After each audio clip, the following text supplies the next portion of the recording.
Hello and welcome to Session 10 of the Basic Tax course. We're going to begin Session 10 with a review of the Session 8 quiz answer key. And here is the Session 8 quiz. We'll take it question by question. This was a difficult quiz historically for most students, largely, I believe, because students are not reading all the details of the problem and remembering every detail of the application of tax law. So you'll see as we go through the problems, the ones that I'm pointing out, many of them are computational in nature, and when you're doing the computations, you have to apply the law correctly.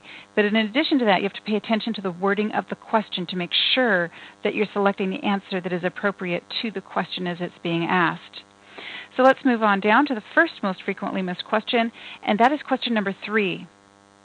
Round-trip transportation is deductible as a qualified educational expense only if the school is away from the general area of the taxpayer's home or job location. And of course, this is the most frequently missed question. Why, I'm not sure, because at no point in the course have I ever said that the ability to claim transportation to and from school would hinge upon it being outside of the metropolitan area. There's just no point where that information has been provided.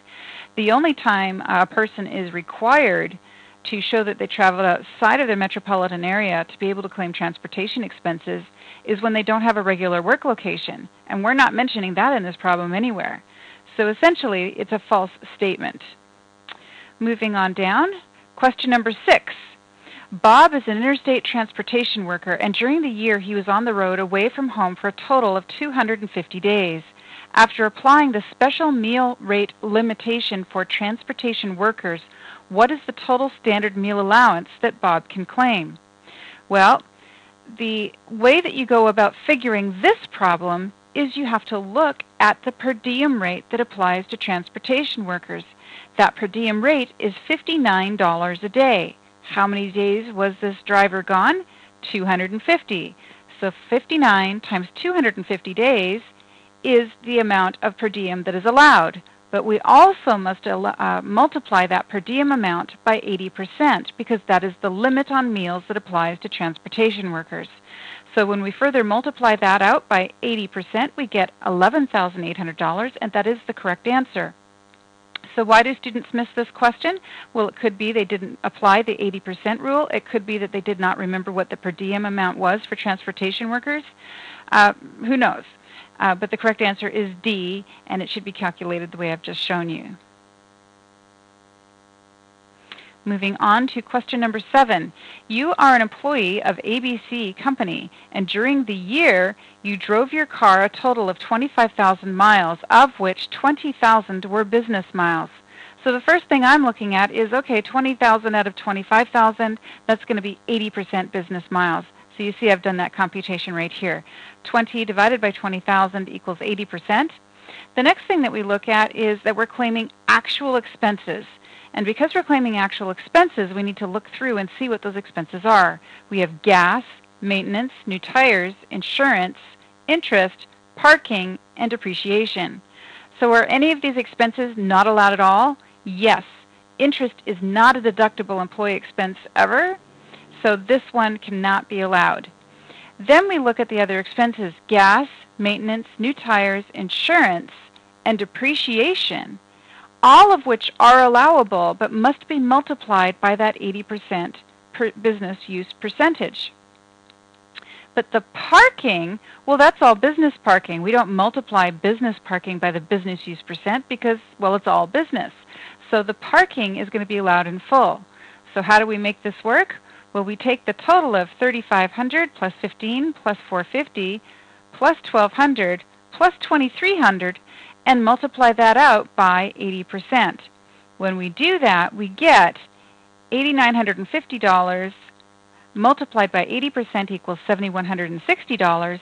We then add in the parking of 250, and the total correct answer is $7,410. The next most frequently missed question is question number 8. You are an employee under a non-accountable plan. Under a non-accountable plan, if you remember the rules, your employer is giving you cash or check. They're giving you money, and there's no requirement that you report back to them, give them receipts, prove you had business expenses of any kind at all. There's no requirement that you return excess, and therefore it's the same as them paying you. And when they pay you, they have to include it in your income as wages. Now, once that income has been included in your wages, it means you're paying tax on it, and it means that any amount of that money that you use to pay qualifying employee business expenses, those expenses will be deductible in full. So let's take a look at the qualifying expenses that we have for this person. And we have car, $3,500, education, $1,000. Well, those are two expenses, which, assuming they are qualifying expenses for purposes of this problem, we're going to be allowed to claim those two expenses in full. $3,500 plus $1,000 equals $4,500.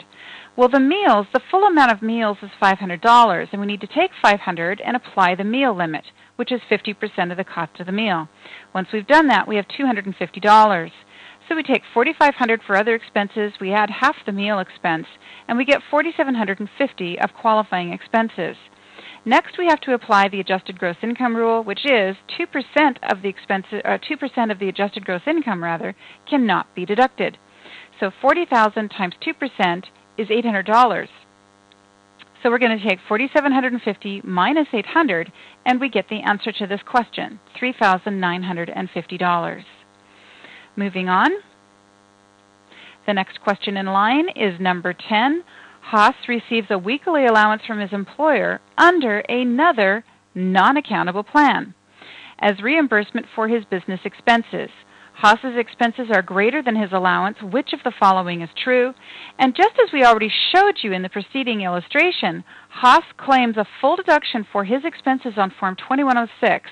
His employer includes his allowance on his W-2 as wage income, and he pays tax on it. That is absolutely correct, and all of the other three options in this question are false. Moving on to number 13, this was another question that had lots of computations in it. In October, you flew to Sacramento on business. You stayed 4 days for business and then decided to nip up to Lake Tahoe for 3 days before flying home. We're suggesting that this is a vacation to nip to Lake Tahoe, by the way, nothing to do with business. And you had the following travel expenses: airfare $600, hotel $700, and meal per diem for Sacramento is $61 a day. Well, there's this hotels in Tahoe and the meal per diem in Tahoe, and I've already drawn a line through those because they're not deductible. No, they're not. So we're left with what is deductible. The airfare and the hotels, well, that's $1,300. And then we're going to add in $61 a day times 4 days. That gives us $244. We apply the meal per diem limit of 50%, and we're left with $122. So we're going to take these expenses of $600 plus $700 plus $122, and that gives us $144.22 as the deduction that is allowed to be claimed before applying the 2% limit. So in the earlier question, we asked you to subtract out the 2% limit, but in this question we're saying figure the deduction before the 2% limit. We're not out to trick you. We're just suggesting you should read the question and make sure you're applying every piece of information that is provided in the question. The next question in line is number 15. You are operating a not-for-profit carpool. You receive payments from your passengers who share a ride to work with you each day. Which of the following is true? Number B is the correct answer. You do not include the payments you receive in your income, and you do not claim your car expenses as a deduction. And this is straight out of Pub 17, information on carpools. Number 16. You live in Seattle and your spouse and kids are in Seattle. You are temporarily assigned to a 15-month job at Nike in Beaverton, Oregon. Which of the following is true? You can deduct the cost of visiting your family on weekends up to the cost of meals and lodging had you stayed in Beaverton. Well, that would be a true statement if you, as the employee working in Beaverton for 15 months, were considered to be short-term or temporary. But you're there for more than a year, so you're not temporary. And if you're not temporary, you don't get to deduct any travel expenses at all. So A is definitely out. B, you can deduct the cost of meals and lodging in Beaverton because you must maintain residences.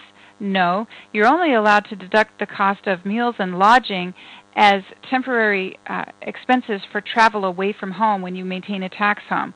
Well, in this case, the tax home is now Beaverton, so the only time business expenses are deductible is when you travel away from Beaverton. So C is the correct answer. You cannot deduct any of the costs of traveling between your main home and your temporary home in Beaverton. And the only exception to that is if perhaps you were sent to Seattle on a business trip. Then you could deduct that. Number 18. Rick took a client to dinner after an all-day business meeting. He hired a cab to take them from the office to the restaurant and back again.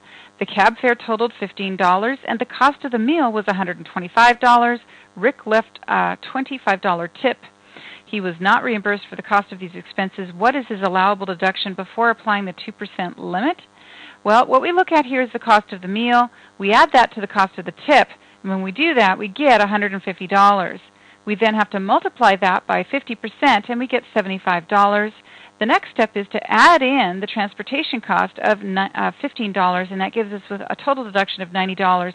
Now, what a lot of people do is they take that $15 here and they add it in to this first equation and then divide it in half. But the 50% meal limit does not apply to transportation costs of going to a restaurant. It's not something you need to factor in. Number 19, which of the following is a deductible educational expense? An attorney studies for his CPA credentials because he wants to practice business law.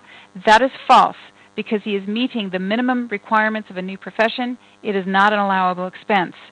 B, a teacher studies for her PhD so she can become a school administrator.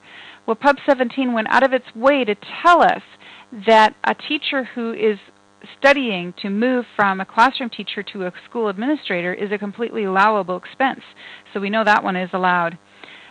C, a law school graduate pays $400 to take the Oregon bar exam. Well, that is false because you must pass the exam to meet the minimum requirements for that new profession. Not allowed. A police officer from Kansas must obtain a bachelor's degree before he can work for the Portland Police Department. Lots of students get hung up on this, and I have to confess that I, as an instructor, was hung up on it for many years. I finally consulted with some IRS experts on this matter, education people, and essentially everyone came to the same conclusion, which is that although Pub 17 specifically states that if you are a teacher and you meet the minimum qualifications in one state, and then you move to another state and have to go through retraining to meet the qualifications of the new state, for a teacher that's okay. But it's only for teachers. It's a special rule for teachers, and a police officer is not a teacher. So if he moves from Kansas to Oregon and has to take new education to meet the minimum requirements for Oregon, then that's a reason why those expenses are not allowed. So B is the correct answer to question number 19. Number 20, we have another problem with lots of numbers in it where we have to do some computations and apply rules. Ben often takes his clients to sporting events and dinner. He is very careful to ensure that these entertainment activities immediately follow a substantial business discussion. His only business expenses were for entertainment and meals. His meal expenses for the year totaled $3,200, and his costs for tickets at sporting events totaled $2,000. Ben's AGI is $45,000. What is his allowable business deduction after applying the 2% limit? So let's see here. Well, we have $3,200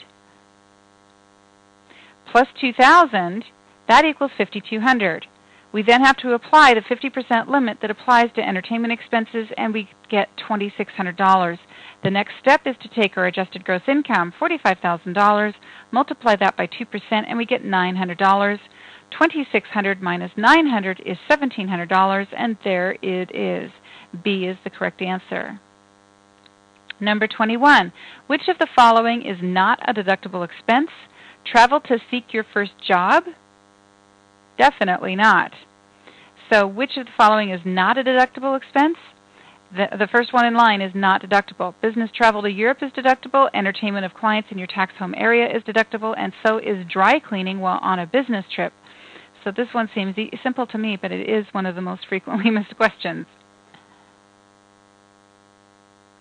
And here is the mini problem. The interesting thing about this mini problem is it's very similar to some of the other questions we've just gone through in this quiz. We're asking you to apply a bunch of rules, but this time we're saying apply the rules while you're filling out the form. Well, I like to think about my way through the rules first, and so I did that. We have 12,000 business miles, 2,000 commute, 5,000 other miles. When I add that mileage up, I get 19,000 total miles. Next step is, what portion of those miles are business? Well, 12,000 are business. I'm going to multiply that out by 50%, and I get a $6,000 deduction, or 50 cents on the mile gives me a $6,000 deduction. Now the next step is to look at meals and entertainment. I have $1,000. I need to apply the 50% limit, and I get $500. Office supplies were $500, and travel was $500. Adam is a salesman. He is a degree candidate in a marketing program. His educational expenses for the year were $6,000. His employer reimbursed 50% of his meal expense. So Adam is a salesperson, and he's taking marketing. Is that going to qualify him for a new career? Marketing's harder to pin down. It might be the minimum educational requirements of something somewhere. Who knows? And you could say the same about any kind of a degree program out there. But the fact that it can qualify him for a degree does not mean that it's not qualifying education. He's a salesman. He's taking marketing. We could certainly say that that is going to augment his selling abilities and improve his job skills. So we're going to work under the argument that that $6,000 is deductible when we're preparing this return. So let's move over to the answer key for this problem. And we can see right here. And here is Adam Cartwright's answer key. We can see on line 1 that we have entered the vehicle expense. That was $6,000. We've entered the travel expenses of $1,200. Then business expenses not included on lines 1 through 3. What have we got to enter there? Well, we have the $6,000 of educational expenses plus $500 of office supplies. So that gives us $13,700 of expenses. He also has $1,000 of meals, and we entered those in the meals column. Did his employer reimburse anything? Well, his employer reimbursed 50% of his meal costs, so we'll enter that reimbursement in the meal column on line 7. We then look at the total expenses for meals and the total other business expenses. We end up with $13,700 of business expenses and $500 of meal expense. We have to apply the 50% limit, which is $250, and we end up with total business expenses of $13,950. On page 2, we do need to show the business miles, the total miles, the commute miles, and all other miles. You can see here where we've calculated the 6,000 based on the number on line 13 multiplied by 50 cents a mile. And that concludes the review of the Session 8 quiz answer key. If you have any more questions about the content of this quiz, please post a question in the Q&A forum. Moving on to the next part of today's class, we will do a review of the Session 9 homework answer key. The character involved is Jim Kirk, who is single. He has a son born in the year 2000 who lived with him all year. Son sounds like he's young enough to qualify for the child tax credit. Jim is a Starship captain. His W-2 is attached. He also won $59,250 in the state lottery, and he had the following expenses: $2,500 check to the National Wildlife Federation, that is a qualifying nonprofit, $500 worth of used clothing to Goodwill, and we provide an address and a cost in that. We also have $500 of used books and a cost basis in that. What we'll see is that because we have two $500 donations of non-cash items, we're going to need to do a Form 8283. Jim had his comic book collection that was stolen. It had a value of $50,000, and he had a cost basis in it of $30,000. Insurance gives him $5,000 payment for the loss. He also has a Tribble Who Ate His Prize stamp collection, and it was originally acquired in 1989, had a fair market value of $2,000 and a cost basis of $500. He also had the following medical bills: doctor, dentist, and non-employer plan health insurance. All of those will be deductible. His Exxon credit card interest is not deductible, but the mortgage interest is, the property taxes are, the state balance due on his 2009 tax return is also deductible, and the custodial fees to manage his IRA are also deductible.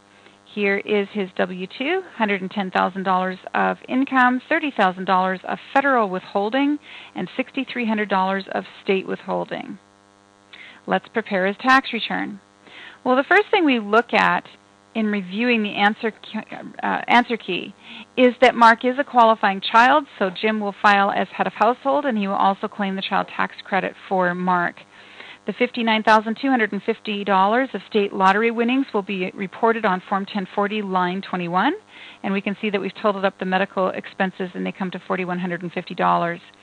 Jim's state income taxes paid were $7,200. They are reported on Schedule A, and the way we got that number is we looked at the state withholding showing on the W-2, and we also looked at the balance due he paid during the year, and that was $900. He should also report the property taxes on line 6 of Schedule A. We've entered $19,500 as interest being reported on a 1098. Since the fair market value of Jim's non-cash charitable contributions was more than $500, we will complete Form 8283. And on Form 4684, we will report the casualty loss, or the theft loss, rather, of the comic book collection. No loss will be allowed for the tribbles who ate the stamp collection, because damage caused by family pets is not deductible. So let's take a look at the finished answer key for this problem. Here we have Jim's tax return. He will file as head of household. His son Mark qualifies for the child tax credit. $110,000 of wage income, $59,250 of state lottery winnings, and that gives us adjusted gross income of $169,250. The next step is to move on to Schedule A. We've entered $4,150 of medical expense, but 7.5% of his income is greater than the amount shown on line 1, so ultimately his medical deduction is nothing. Here is the state income taxes paid. Here is the property taxes paid on his house. $8,950 is the total tax deduction. We also have, on line 15, $19,500 of mortgage interest. We gave $2,500 of cash contributions to charity during the year. Those are reported on line 16. The non-cash contributions are on line 17, and the total charitable deduction is $3,500. The next step is to look at the IRA management fee, and that fee was $200, but after we apply the 2% limit, you will see that we have no deduction to claim. We also have a casualty loss shown on line 20, and let's go fill out the form, 4684. Here's the 4684 form. We list the comic book collection and the address from which it was stolen. We have the cost or other basis of the property being $30,000. The insurance reimbursement is $5,000. The fair market value before the event is $50,000, and the fair market value after the event is $0. That means the difference in fair market value is $50,000. We then enter the smaller of the difference in fair market value or the cost basis, and in this case the cost basis at $30,000 is the lesser number, so we enter that. Next we subtract out the insurance reimbursement from line 3, and it gives us a total loss of $25,000. Now we apply the $100 rule, and that gives us $24,900. The next step is to take the adjusted gross income, multiply that by 10%, and we get $16,925.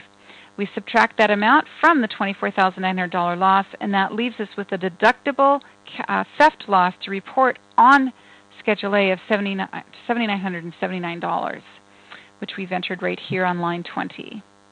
So that means total itemized deductions for the year are $39,925. We go back to the 1040 and enter the total itemized deductions on line 40. Next we claim 2 exemption deductions, get our taxable income of $122,025. The tax on that for head of household is $25,485. We had $30,000 withheld, so we have a $4,515 refund for Jim Kirk. That completes the review of the Session 9 homework answer key. At this point, please push pause and take the Session 9 quiz. When you are finished with the Session 9 quiz, please resume video playback, and we will begin the Session 10 lecture.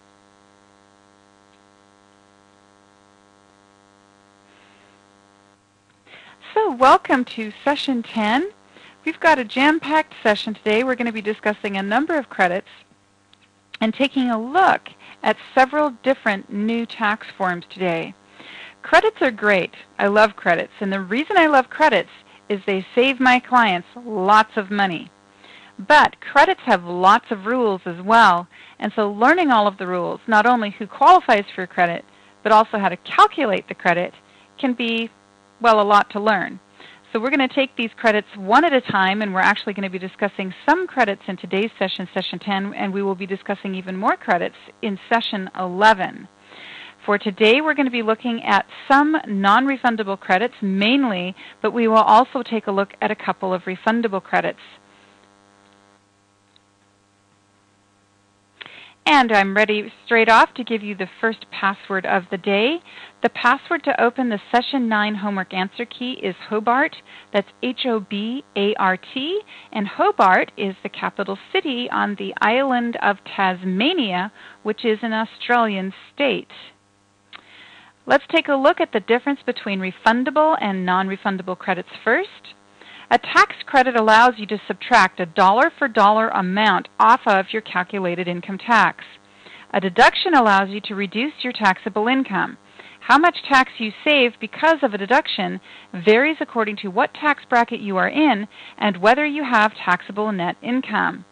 A $1,000 deduction would save you $150 if you are in the 15% bracket, or $280 if you are in the 28% bracket.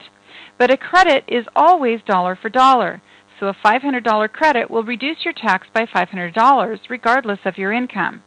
Most federal credits are non-refundable, and this means they can reduce your tax to zero but cannot create cash back. Let's take a look at an illustration. If your tax liability was $600 and you had a $500 credit, your net tax would be $100. The non-refundable credit benefits you by reducing your tax to $100 and saves you $500. So let's just see what we mean when we're looking at that particular illustration. I'm going to flip to the back page of Form 1040 here. So here is the illustration put onto the back of the Form 1040 for you.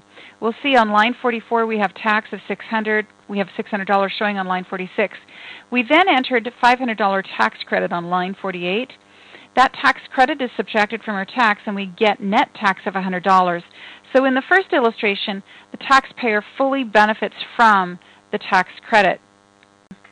But let's take a look at the second illustration. In the second illustration, we have tax of $400. We have a credit of $500, but the credit is limited. We're not allowed to claim a $500 credit because our tax is only $400. So ultimately, I'm only allowed to claim a $400 credit, and my tax is reduced to zero. And that extra $100, well, it's lost. And that's the way it is for virtually all tax credits. The only exception to that is if you look at line 51, we have a child tax credit that we have been claiming on this line for the last few classes. The instructions for this credit say that the credit that appears on line 51 can never cause your tax credits on line 54 to be more than the tax on line 46. But what is allowed for under the rules for the child tax credit is that if your child tax credit is reduced to zero, then you are allowed to figure and determine if you can qualify for the additional child tax credit. And we're going to be talking about the additional child tax credit in our next class. But let's take a look at what is happening here, because we have this payment section and we have a tax credit section. And the difference between a refundable and a non-refundable credit is where the credits appear on the form. Non-refundable credits appear at the top of the back of page 2 of 1040. And non-refundable credits can only reduce your tax to zero. They cannot produce a refund.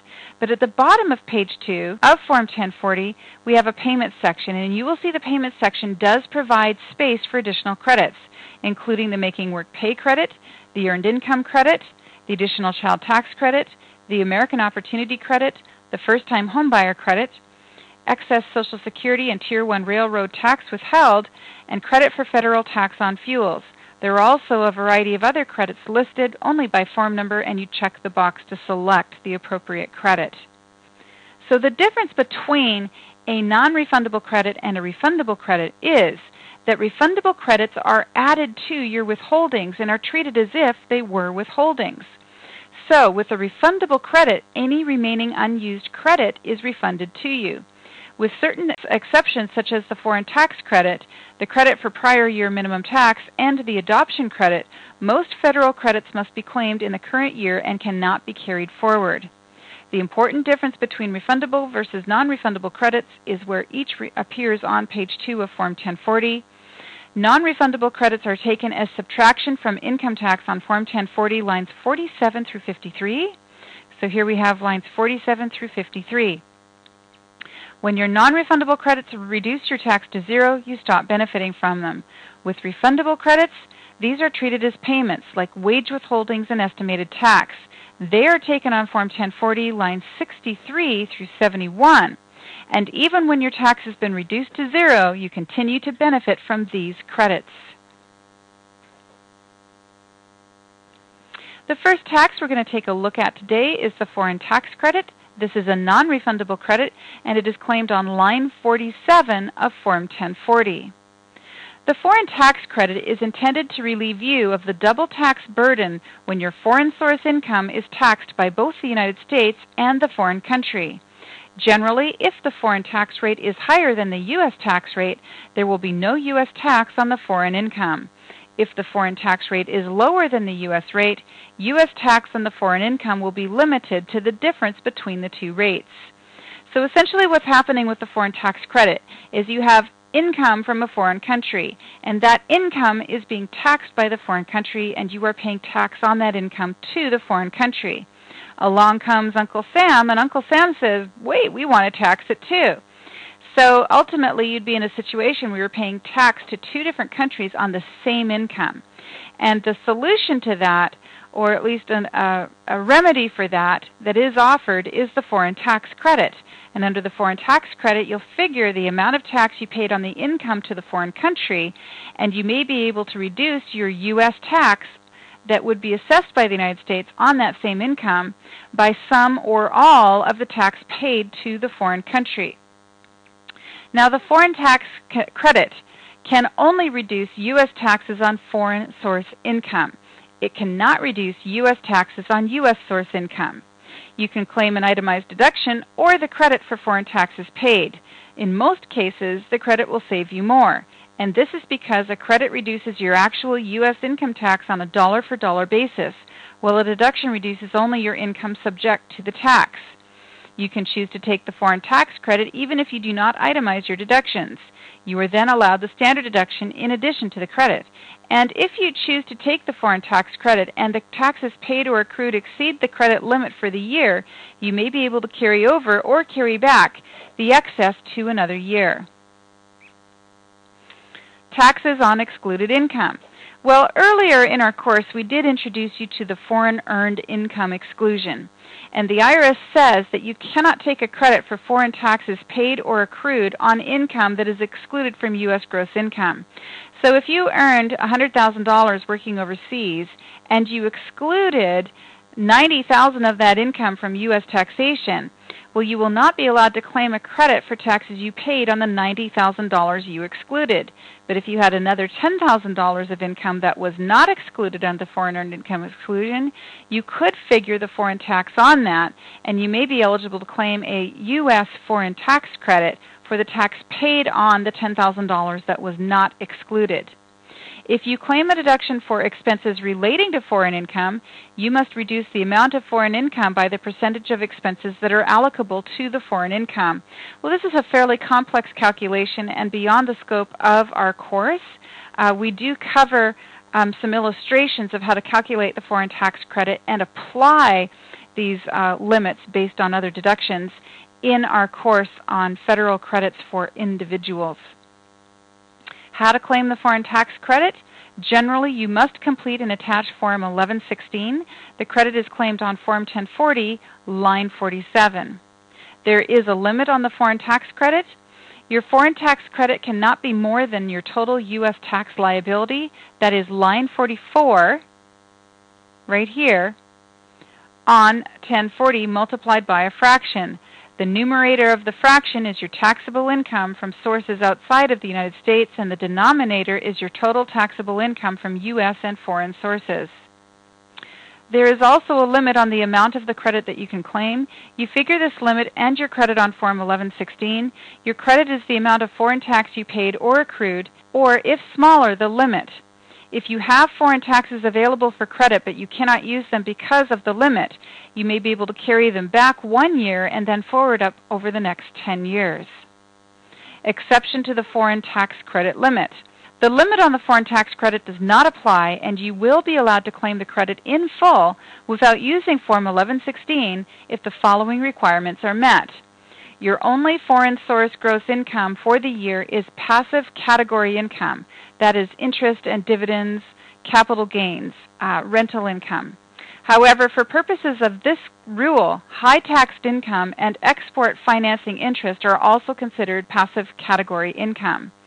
Your qualified foreign taxes for the year are not more than $300 or $600 if you are married filing a joint return.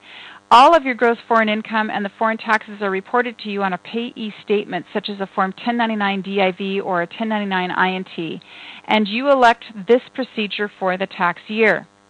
If you make this election, you cannot carry back or carry forward any unused foreign tax to or from this year.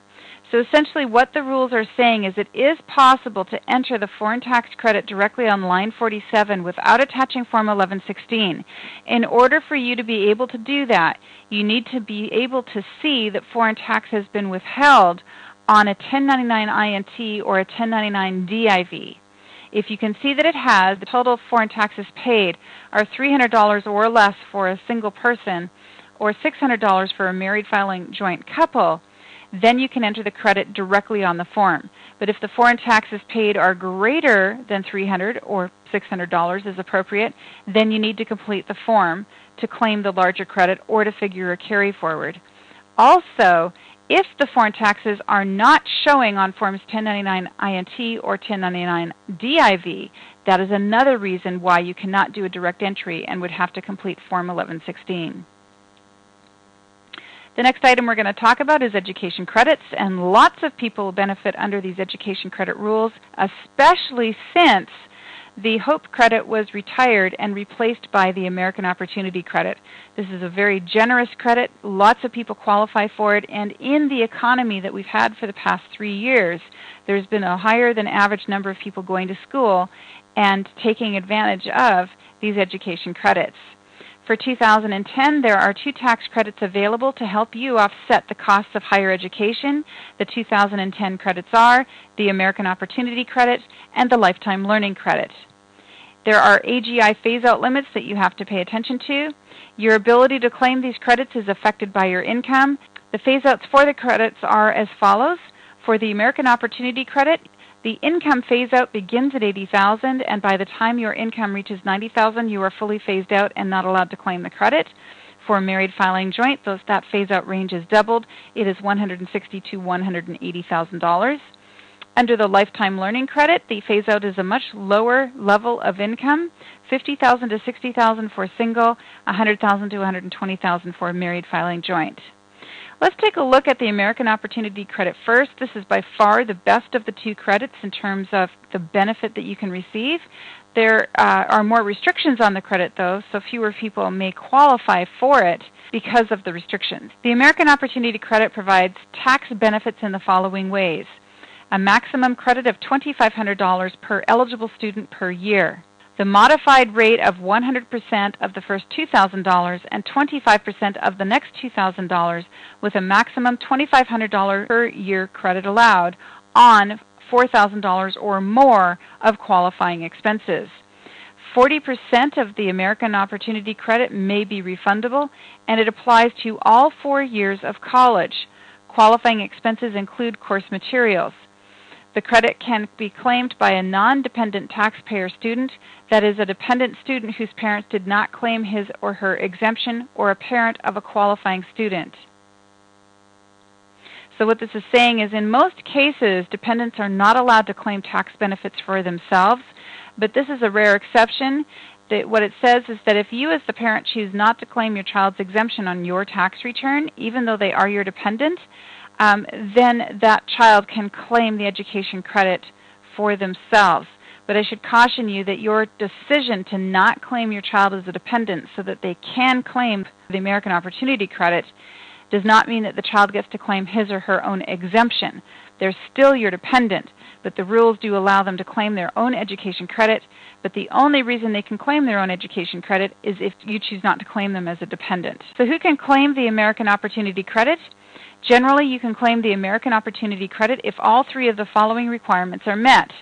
You paid qualified education expenses of higher education. You pay the education expenses for an eligible student. The eligible student is yourself, your spouse, or a dependent for whom you can claim an exemption on your tax return. Note that qualified education expenses paid by a dependent for which you claim an exemption or by a third party for that dependent are considered to be paid by you. Who cannot claim the American Opportunity Credit? You cannot claim the American Opportunity Credit for 2010 if any of the following applies. Your filing status is married filing separately. You are listed as a dependent on the exemptions section on another person's tax return. Your modified adjusted gross income is $90,000 or more, or twice that amount in the case of a joint return. You or your spouse were a non-resident alien for any part of 2010, and the non-resident alien did not elect to be treated as a resident alien for tax purposes. Or you claim the lifetime learning credit or a tuition and fees deduction for the same student during 2010.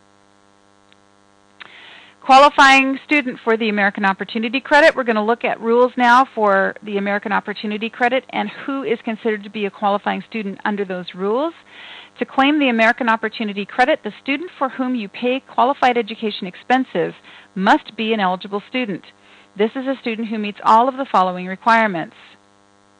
The student did not have expenses that were used to figure an American Opportunity Credit in any 4 earlier years. This includes any tax years in which you claimed the Hope Credit for the same student. Now you might be asking, what's the Hope Credit? Well, the Hope Credit has been around for the past decade. I'm trying to think of, actually it came out, I believe, around 1998 was the first year we saw the Hope Credit. But the Hope Credit has been temporarily replaced by the American Opportunity Credit. And there is a tie-in or relationship between the two credits. The Hope Credit was more restrictive. It had lower thresholds for income phase-out, as well as a smaller net credit amount. And the Hope Credit also allowed only a credit for the cost of tuition and fees paid to the institution as a condition of enrollment. It did not allow deductions for things like books and computers and so forth that are required by the school. So the American Opportunity Credit is expanded. But the rules do state that you're only allowed to claim the American Opportunity Credit for a total of 4 years, and when you're looking at the American Opportunity Credit, you also have to include in that count any years where you claimed the Hope Credit. The student also must not have completed the first 4 years of post-secondary education. Generally, that means the freshman, sophomore, junior, and senior years of college before 2010. So what this rule is saying is you cannot already have a bachelor's degree. If you already have a bachelor's degree, it means you have completed 4 years of college. But if you have only an associate level degree, or if you are merely working on your first bachelor degree program, then you should qualify for the credit. Also, to qualify for the credit, you must have at least one academic period beginning 2010 where the student was at least a half-time student. So for at least one academic period beginning in 2010, the student must have been at least a half-time student enrolled in a program that leads to a degree, certificate, or other recognized educational credential. The student must not have been convicted of any federal or state felony for possessing or distributing a controlled substance as of the end of 2010. So here is an overview of the rules that apply to the American Opportunity Credit. We'll just take it line by line. Firstly, the maximum credit is $2,500 per eligible student. The limit on modified adjusted gross income is $180,000 for joint filers and $90,000 for single filers. Is it a refundable or non-refundable credit? Well, 40% of the credit may be refundable. The rest is non-refundable. Number of years of post-secondary education. The credit is available only for the first 4 years of post-secondary education. Number of tax years the credit is available. It is available only for 4 tax years per eligible student, including any year that the Hope Credit was claimed. Type of degree required. The student must be pursuing an undergraduate degree or other recognized educational credential. Number of courses. The student must be enrolled at least half-time for at least one academic period that begins during the year. Felony drug conviction. No felony drug convictions on students' records is allowed. If the student has a felony drug conviction, the credit is not allowed. Qualified expenses. Tuition and fees required for enrollment are allowed, as well as course-related books, supplies, and equipment. And these do not need to be purchased directly from the institution in order to qualify. They merely need to be required by the institution and can be purchased elsewhere. Payments for academic periods. Payments made in 2010 for academic periods beginning in 2010 are allowed, as well as payments made in 2010 for education that begins in the first 3 months of 2011. So what this particular rule is saying is if in 2010 you paid tuition for a course that won't start until June of the following year, you're not going to be allowed to claim the expense in 2010. But if you make the payment in 2010 for an academic period that begins in 2011, but it begins within the first 3 months of 2011, you can still claim the credit for that expense. The next credit we're going to look at is the Lifetime Learning Credit. The Lifetime Learning Credit helps parents and students pay for post-secondary education with fewer restrictions in some cases than the American Opportunity Credit, but in other ways it is more restrictive, so we'll see why. For the tax year, you may be able to claim a Lifetime Learning Credit of up to $2,000 for qualified education expenses paid for all eligible students enrolled in eligible educational institutions. What are the benefits of the Lifetime Learning Credit? Well, firstly, there is no limit on the number of years the Lifetime Learning Credit can be claimed for each student. We compare that with the American Opportunity Credit, which says you cannot claim it for more than 4 years. However, a taxpayer cannot claim the American Opportunity Credit and the Lifetime Learning Credit for the same student in 1 year. Thus, the Lifetime Learning Credit may be particularly helpful to people who are graduate students, students who are taking only one course and are not in a degree program, and of course those who are not pursuing a degree. So who can claim the Lifetime Learning Credit? Generally, you can claim the Lifetime Learning Credit if all 3 of the following requirements are met. You paid qualified education expenses of higher education, you pay the education expenses for an eligible student, and the eligible student is yourself, your spouse, or a dependent for whom you can claim an exemption on your tax return. If you're eligible to claim the Lifetime Learning Credit and are also eligible to claim the American Opportunity Credit for the same student in the same year, you can choose to claim either credit, but not both. If you pay qualified education expenses for more than one student in the same year, you can choose to take the credits on a per-student, per-year basis. This means, for example, that you can claim the American Opportunity Credit for one student on your tax return and the Lifetime Learning Credit for another student on your tax return in the same year. Expenses that qualify for the Lifetime Learning Credit. Well, for purposes of the Lifetime Learning Credit, qualified expenses include tuition and certain related expenses required for enrollment in a course at an eligible educational institution. The course must be either part of a post-secondary degree program or taken by the student to acquire or improve job skills. Who is an eligible student for the Lifetime Learning Credit? For purposes of the Lifetime Learning Credit, an eligible student is a student who is enrolled in one or more courses at an eligible educational institution. And here is an overview of the Lifetime Learning Credit rules. The maximum credit under the Lifetime Learning Credit is $2,000 credit per tax return. We compare that with up to $2,500 per student under the American Opportunity Credit. The limit on modified adjusted gross income is $120,000 if married filing joint, $60,000 if single or head of household. We compare that to $160,000 for the American Opportunity Credit and $90,000 for single on the American Opportunity Credit. Refundable or non-refundable? Well, this is a non-refundable credit. The credit is limited to the amount of tax you must pay on your taxable income, and if you get your tax down to 0, then you stop benefiting from the credit. The number of years of post-secondary education, well, it is available, that is, the Lifetime Learning Credit is available for all years of post-secondary education and for courses to acquire or improve job skills. The number of years for which the credit is available. It is available for an unlimited number of years. We compare that to the American Opportunity Credit, where it is available only for up to 4 years. Type of degree required. The student does not need to be pursuing a degree or other recognized educational credential. Number of courses. It is available for 1 or more courses. Felony drug conviction. Felony drug convictions are permitted. Qualified expenses. Tuition and fees required for enrollment, including amounts required to be paid to the institution for course-related books, supplies, and equipment. But if you purchase books and equipment that are not required to be purchased directly from the institution as a condition of enrollment, then those could not be claimed. So a difference between the American Opportunity Credit and the Lifetime Learning Credit is that in order for books to be claimed under the Lifetime Learning Credit, they must be purchased as a part of the course and a condition of enrollment, whereas under the American Opportunity Credit, you can pay for the tuition to the institution and then go somewhere else to purchase your books. Payment for academic periods.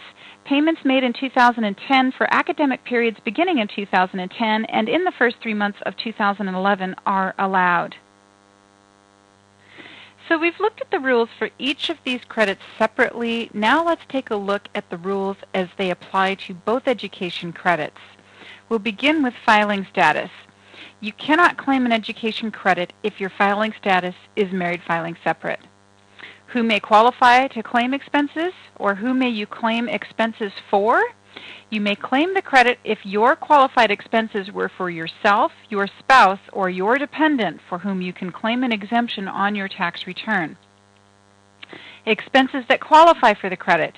Qualified expenses include qualified tuition and related expenses required to be paid as a condition of enrollment. They also include fees required for enrollment, and for the American Opportunity Credit only, the expenses for books, supplies, and equipment needed for a course of study are included in qualifying education expenses, whether or not the materials are purchased from the educational institution. Expenses that do not qualify for either of the credits. Expenses that do not qualify include insurance, medical expenses, room and board, transportation, personal living or family expenses, even if you must pay these expenses as a condition of enrollment.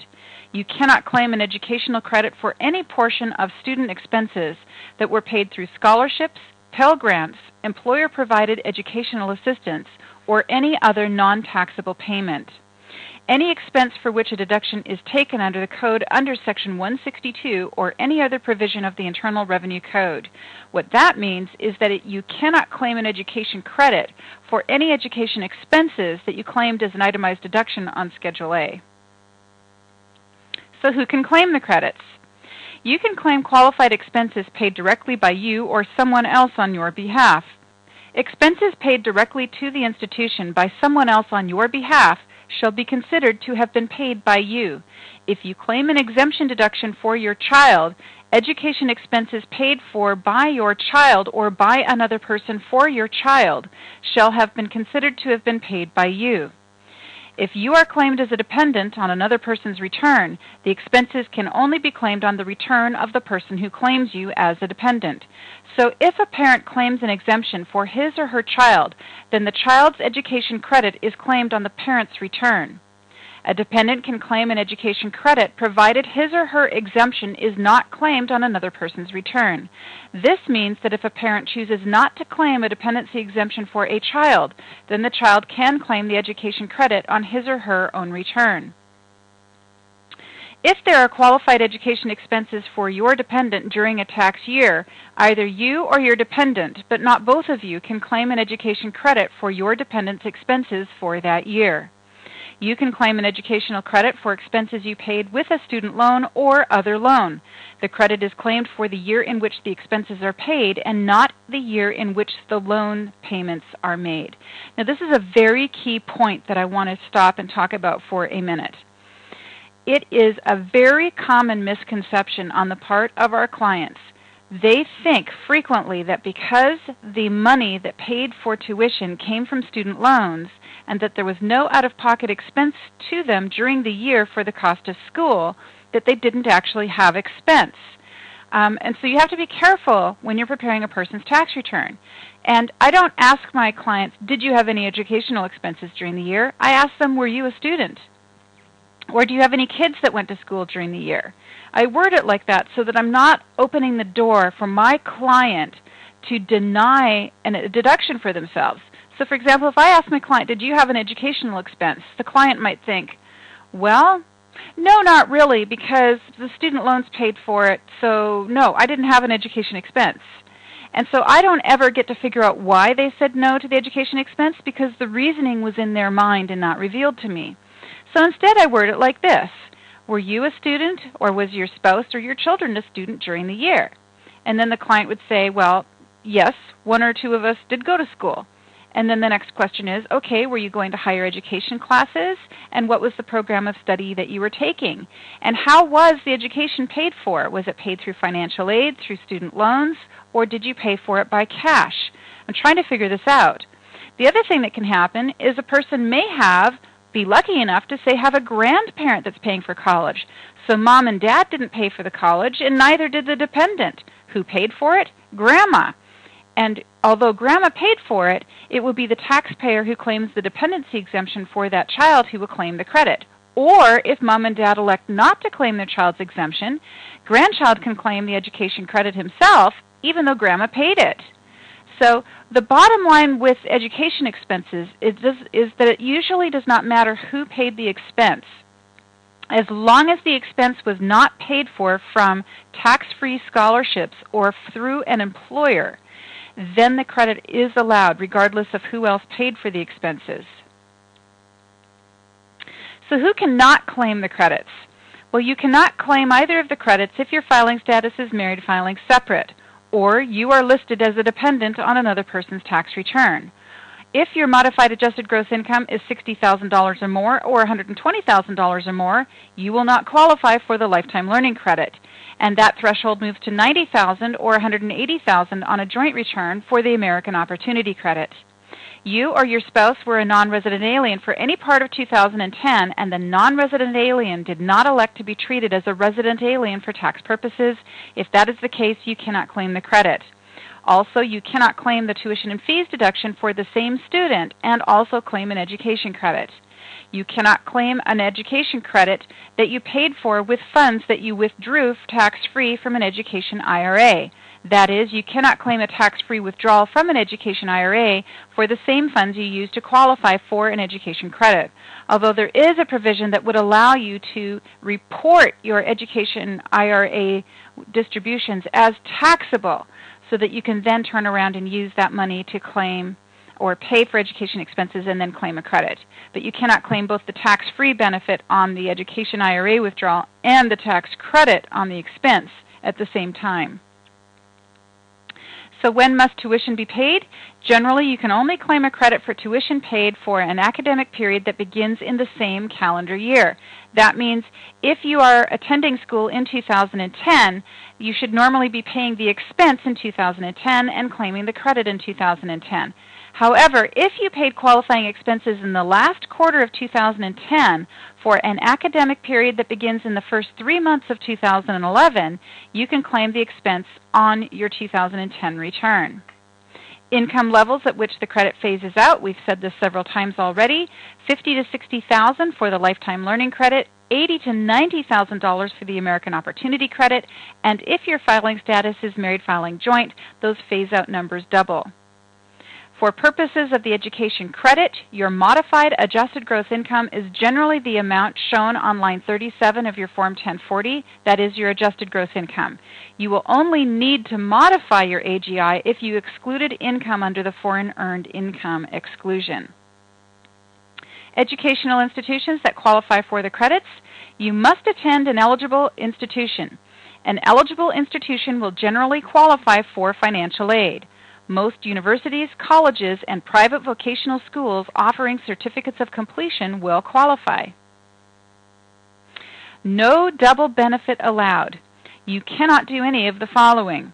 Deduct higher education expenses on your income tax return, for an example, as a business expense or as a tuition and fees deduction, and then also claim an education credit using those same expenses. Or claim an educational credit for expenses that were paid with tax-free scholarship, Pell Grant, employer-provided educational assistance, or other tax-free educational assistance programs. Let's look now at the refundable part of the American Opportunity Credit. 40% of the American Opportunity Credit is refundable for most taxpayers. However, you cannot claim any part of the American Opportunity Credit as a refundable credit if you were under age 24 at the end of the year and any of the following apply to you. Number 1, you were under age 18 at the end of the year, or age 18 at the end of 2010, and your earned income was less than 1/2 of your support. Or you were a full-time student over age 18 and under age 24 at the end of 2010, and your earned income was less than 1/2 of your support.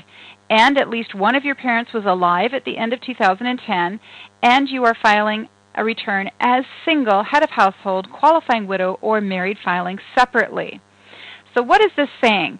Well, what it's saying is, let's just suppose you have parents whose income is $200,000. And they have a child who's been going to college. And the child had maybe, $2,000 or $3,000 of income during the year. So the parents say, well, why don't you file your own tax return, hon, and claim your tuition expenses, because you can get $1,000 of your expenses refunded to you. We don't benefit from the credit because our income's too high. So we'll just let you do it yourself, claim it there. Well, there can be some good logic to that. However, IRS, or at least our government, saw through that scenario. And how they get around that is they say, all right, if the child did not provide more than half of his or her own support, and they were under age 24 and a student, then essentially they won't be allowed to claim a refundable portion to the credit. And the only expense, or the only exception to that rule, is if that dependent is filing a joint return. This particular rule that precludes the dependent from claiming the refundable portion of the American Opportunity Credit does not apply to married dependents. So essentially what this is saying is, if the dependent filed a joint return, then they could claim their own education credit as a refundable credit because they are filing a joint return. But if they are filing under any other filing status, that is single, head of household, qualifying widow, or married filing separately, then they need to be able to show that they paid more than half of their own support, and if they did not, they're not allowed to claim the refundable portion. So let's take a look at the meaning or definition of earned income as it applies to this rule. Earned income examples include wages, salaries, tips, and other taxable employee pay, net earnings from self-employment, and gross income received as a statutory employee. For terms of support, and in terms of whether or not you provided more than half of your own support, your support includes all amounts spent to provide you with food, lodging, clothing, education, medical and dental care, recreation, transportation, and similar necessities. To figure your support, count support provided by you, your parents, and others. However, a scholarship received by you is not considered support if you are a full-time student. Let's take a look at the comparison of the two education credits, as well as comparison with some of the other tax benefits that are available.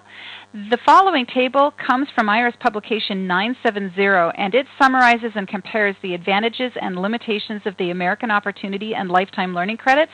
The table also shows benefits and restrictions that apply to other education benefits. So it's actually a two-page table, and let's take a look at what we've got. We have the American Opportunity Credit, the Lifetime Learning Credit, the Student Loan Interest Deduction, and the Tuition and Fees Deduction. So what is the benefit for each of these items? Well, under the American Opportunity Credit, 40% of the credit may be refundable, but it is limited to $1,000. Under the Lifetime Learning Credit, credits can reduce the amount of tax you must pay, but no portion is refundable. The Student Loan Interest Deduction, you can deduct the interest that you paid, and under the Tuition and Fees Deduction, you can deduct expenses. What is the annual limit? Well, there's no limit on the amount of scholarship, fellowship, and tuition reductions that you can receive during the year. For the American Opportunity Credit, the maximum annual limit is $2,500 per student. Under the Lifetime Learning Credit, the maximum benefit is $2,000 of credit per year per tax return. The Student Loan Interest Deduction, the maximum amount of deduction you are allowed to claim in a year is $2,500. And for the Tuition and Fees Deduction, the maximum deduction you are allowed to claim in a year is $4,000. What expenses qualify for each of these tax benefits other than tuition and required fees? Well, Under the American Opportunity Credit, you can also claim the costs of course-related books, supplies, and equipment. Under the Lifetime Learning Credit, none of these items is allowed. Under the Student Loan Interest Deduction, student loans that were used to pay for any of these expenses are allowed. And under the Tuition and Fees Deduction, none of those expenses is allowed. So what qualifies for the particular benefit? Well, if we're talking about scholarships and tax-free benefits, undergraduate as well as K through 12 benefits qualify. But for the American Opportunity Credit, only the first 4 years of undergraduate college studies qualify. For the Lifetime Learning Credit, undergraduate and graduate courses qualify, as well as courses to acquire or improve job skills. And for the Tuition and Fees Deduction, undergraduate and graduate courses both qualify. What are some of the other conditions that apply to each of the benefits? Well, for the American Opportunity Credit, this credit can be claimed for only 4 years, which include any years that the Hope Credit was claimed for that same student. Also, you must be enrolled at least half-time in a degree program, and there can be no felony drug conviction. There are no other conditions placed upon the Lifetime Learning Credit. And for the Tuition and Fees Deduction, you cannot claim both the deduction and an education credit in the same year for the same student. Where do the phase-outs happen? On income, there is no phase-out on tax-free benefits received for scholarships, for example. For the American Opportunity Credit, the phase-outs are $80,000 to $90,000 and $160,000 to $180,000 respectively. For the Lifetime Learning Credit, it's $50,000 to $60,000 or $100,000 to $120,000 for joint filers. For the Student Loan Interest Deduction, the phase-out is $60,000 to $75,000 for single filers and $120,000 to $150,000 for joint filers. For the Tuition and Fees Deduction, the phase-out is $65,000 to $80,000 for single filers and $130,000 to $160,000 for joint filers. Some other education benefits that are available under different types of programs are included in Appendix B. And I'm not going to read through all of these for you during the lecture today, but I would recommend you take a look at them because some of the contents are interesting. In particular, earlier in our course when we talked about the early withdrawal penalty and exceptions to that penalty, you will see that there's a column devoted to that. What is the benefit? Well, there is no 10% additional tax on an early distribution that was used for higher education. And what expenses qualify? Books, supplies, equipment, room and board, if you are at least a half-time student, and expenses of special needs services, as well, of course, as the cost of tuition and fees. So I'll leave you to read through the rest of that on your own. Oh yeah, and this column here, business deduction for work-related education. Since we covered this a couple of classes ago, let's just review these. You can deduct the expenses. What is the annual limit? The amount of qualifying work-related education expenses you have is the limit. There's no cap on it other than it has to be qualifying. What expenses qualify in addition to tuition and fees? Well, transportation, travel, and any other necessary expenses. What education qualifies? To claim an itemized deduction for your employee education expenses, the expense must be required by your employer or law to keep your present job, salary, or status, or B, to maintain or improve job skills. Also, the expenses cannot qualify you for a new trade or business. Is there a phase-out on the education expense deduction on Schedule A? No, there is not a phase-out deduction. So we've learned about the two education credits. Now let's look at how to claim them. To claim any education credit, you must complete Form 8863 for each eligible student. You can claim the Lifetime Learning Credit by completing Parts 2 and 4 of Form 8863 and entering the credit calculated on Form 1040, line 49, or on Form 1040A, line 31. You can claim the American Opportunity Credit by claiming Parts 1, 3, and 4 of Form 8863, enter the non-refundable part of the credit on Form 1040, line 49, right here, and enter the refundable part of the American Opportunity Credit on line 66 of Form 1040. Let's take a look at coordinating expenses and optimizing tax savings just for a minute. In certain situations, educational expenses may be claimed as a miscellaneous itemized deduction under the category of employee business expenses. It is also possible to deduct certain educational expenses as an adjustment to income on the front page of Form 1040 or 1040A. To claim education expenses as an itemized deduction, the expense must be related to your current line of work and cannot qualify you for a new profession.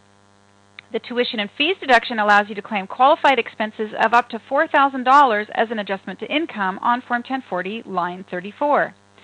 If you qualify to claim educational expenses in more than one way, you should first determine which method benefits you the most. You may not, however, claim the same expenses in more than one way. And here are some examples. If you decide to claim the tuition and fees deduction and you are in the 15% bracket, you will save $150 for each $1,000 you spend on qualifying education. If you are in the 25% bracket, that same $1,000 of expense would save you $250 as an adjustment to income. The American Opportunity Credit saves you 100% of the first $2,000 and 25% of the next $2,000 that you spend, with a maximum credit of $2,500 per eligible student per year. The credit is calculated on the first $4,000 of qualifying expense. The Lifetime Learning Credit will save you 20% of the first $10,000 you spend, so if your educational expenses were $1,000, your Lifetime Learning Credit would be $200. Scholarship and Fellowship Exclusion. Qualified scholarships and fellowships received by a degree candidate that are used to pay for tuition and required enrollment fees are generally excluded from income under Internal Revenue Code Section 117. You must reduce your qualified education expenses by the amount of scholarship you receive in most cases. However, if the term of the scholarship permits the scholarship funds to be used for other expenses such as room and board, then the scholarship is considered to be unrestricted. A student who receives an unrestricted scholarship may elect to include the scholarship in income. It is beneficial for a student to make this election under Internal Revenue Code 117 if doing so provides a tax benefit. So let's think a little bit about what's going on here. Let's just suppose that during the year you received a tax-free scholarship in the amount of $5,000, but the scholarship can be spent in any way you choose. You can spend it on room and board, or you can use it for tuition and fees. If you decide to apply it to tuition and fees and the cost of books, then you would not need to report the $5,000 scholarship in your income. But you could, if you wish, include the $5,000 in your income anyway, because if you include it in your income, then you can claim the credit to offset it, and the credit may be far more advantageous than the amount of tax you'll pay on the income. But you have to be careful because this rule applies only to unrestricted scholarships, and most scholarships are not unrestricted. There is no way to know by looking at a tuition statement as to whether a scholarship is restricted or unrestricted. It essentially comes from the facts of the situation. When you're interviewing the client, what you need to ask them is, do you get a lump sum amount of money to spend as you want for school, or does the scholarship pay the tuition and fees directly for you and you are not given access to the money? If you're given access to the money, that would tend to indicate that it's unrestricted, but if you are not given access to the money, that would indicate that it is restricted. Now, Form 1098-T tuition statement should be issued in most cases. Certain schools are exempt from filing Form 1098-T, but most of the colleges and universities and vocational schools in this country do issue them. The main thing that goes on with Form 1098-T is it seems to me that almost no school really knows how to fill it out correctly, and they're nearly always wrong. But in any event, let's just take a look at what it means, and I'll let you go through and read the actual box definitions on your own, but I'll point out to you what they say up top. Box number 1 indicates payments received for qualified tuition and related expenses. This is the amount of money that the college is saying it received for qualified tuition and fees during the year. Box number 2 shows the amounts billed for qualified tuition and related expenses during the year. Now remember, you can only claim the credit for expenses that were paid during the year. But what I find is that almost no college actually puts a number in box 1. They're very good at showing how much was billed during the year, but they're not so good about showing what was actually paid during the year. So ultimately, how we figure out how much was paid during the year is to have our clients go online with their schools and figure out how much they actually paid during the year. Once we know how much they paid, we know how much can qualify for a credit. Now it says in box 3, if this box is checked, your educational institution has changed its reporting method for 2011. That means that the amount of tuition you show or did show in an earlier year could have changed. And if that's the case, there may be adjustments made for a prior year in Box 4. Box 5 shows scholarships or grants that the student received during the year. And if you see a number in Box 2 that says, hey, the amount billed for tuition during the year was $5,000 and the scholarships or grants for the year were $4,000, then it stands to reason you're going to have to reduce the qualifying credit amount by the $4,000 that the student actually didn't have to pay. So if there is qualified expenses of $5,000, a scholarship for $4,000, then the net qualified expense for that student is probably in the range of $1,000. Now I need to point out that the 1098T does not show any amounts that were paid for books or equipment that are required as part of the course or are required for course completion. So it is possible that the amount shown as paid or billed is actually less than the qualifying expense that the student has. So you should be careful to interview your client thoroughly and find out not only how much did they spend on tuition and fees, but also how much they paid for other required items like books, supplies, computers, and so forth. And when it comes to the American Opportunity Credit, those other amounts can increase the amount that the student is allowed to deduct. Also, you should be perfectly aware that the amount billed and the payments received are not necessarily accurate, which is one more reason you should be asking the student to give you a direct accounting of the courses they enrolled in, the cost of each course, and the method and amount of money that was paid out and the date that the money was paid out, so that you can accurately figure the credit that they might be entitled to. Moving on, the next topic of the day is the Retirement Savings Contribution Credit. This credit has been designed to encourage low and middle income filers to invest more for their retirement. The credit is anywhere from 10 to 50% of the amount that you invest in your retirement account. You can contribute to your IRA up until the due date of your return, not including extensions, and still claim the credit. So who qualifies for the credit? You qualify for the credit if all of the following are true. Your adjusted gross income is not more than the amount allowed for your filing status as shown here.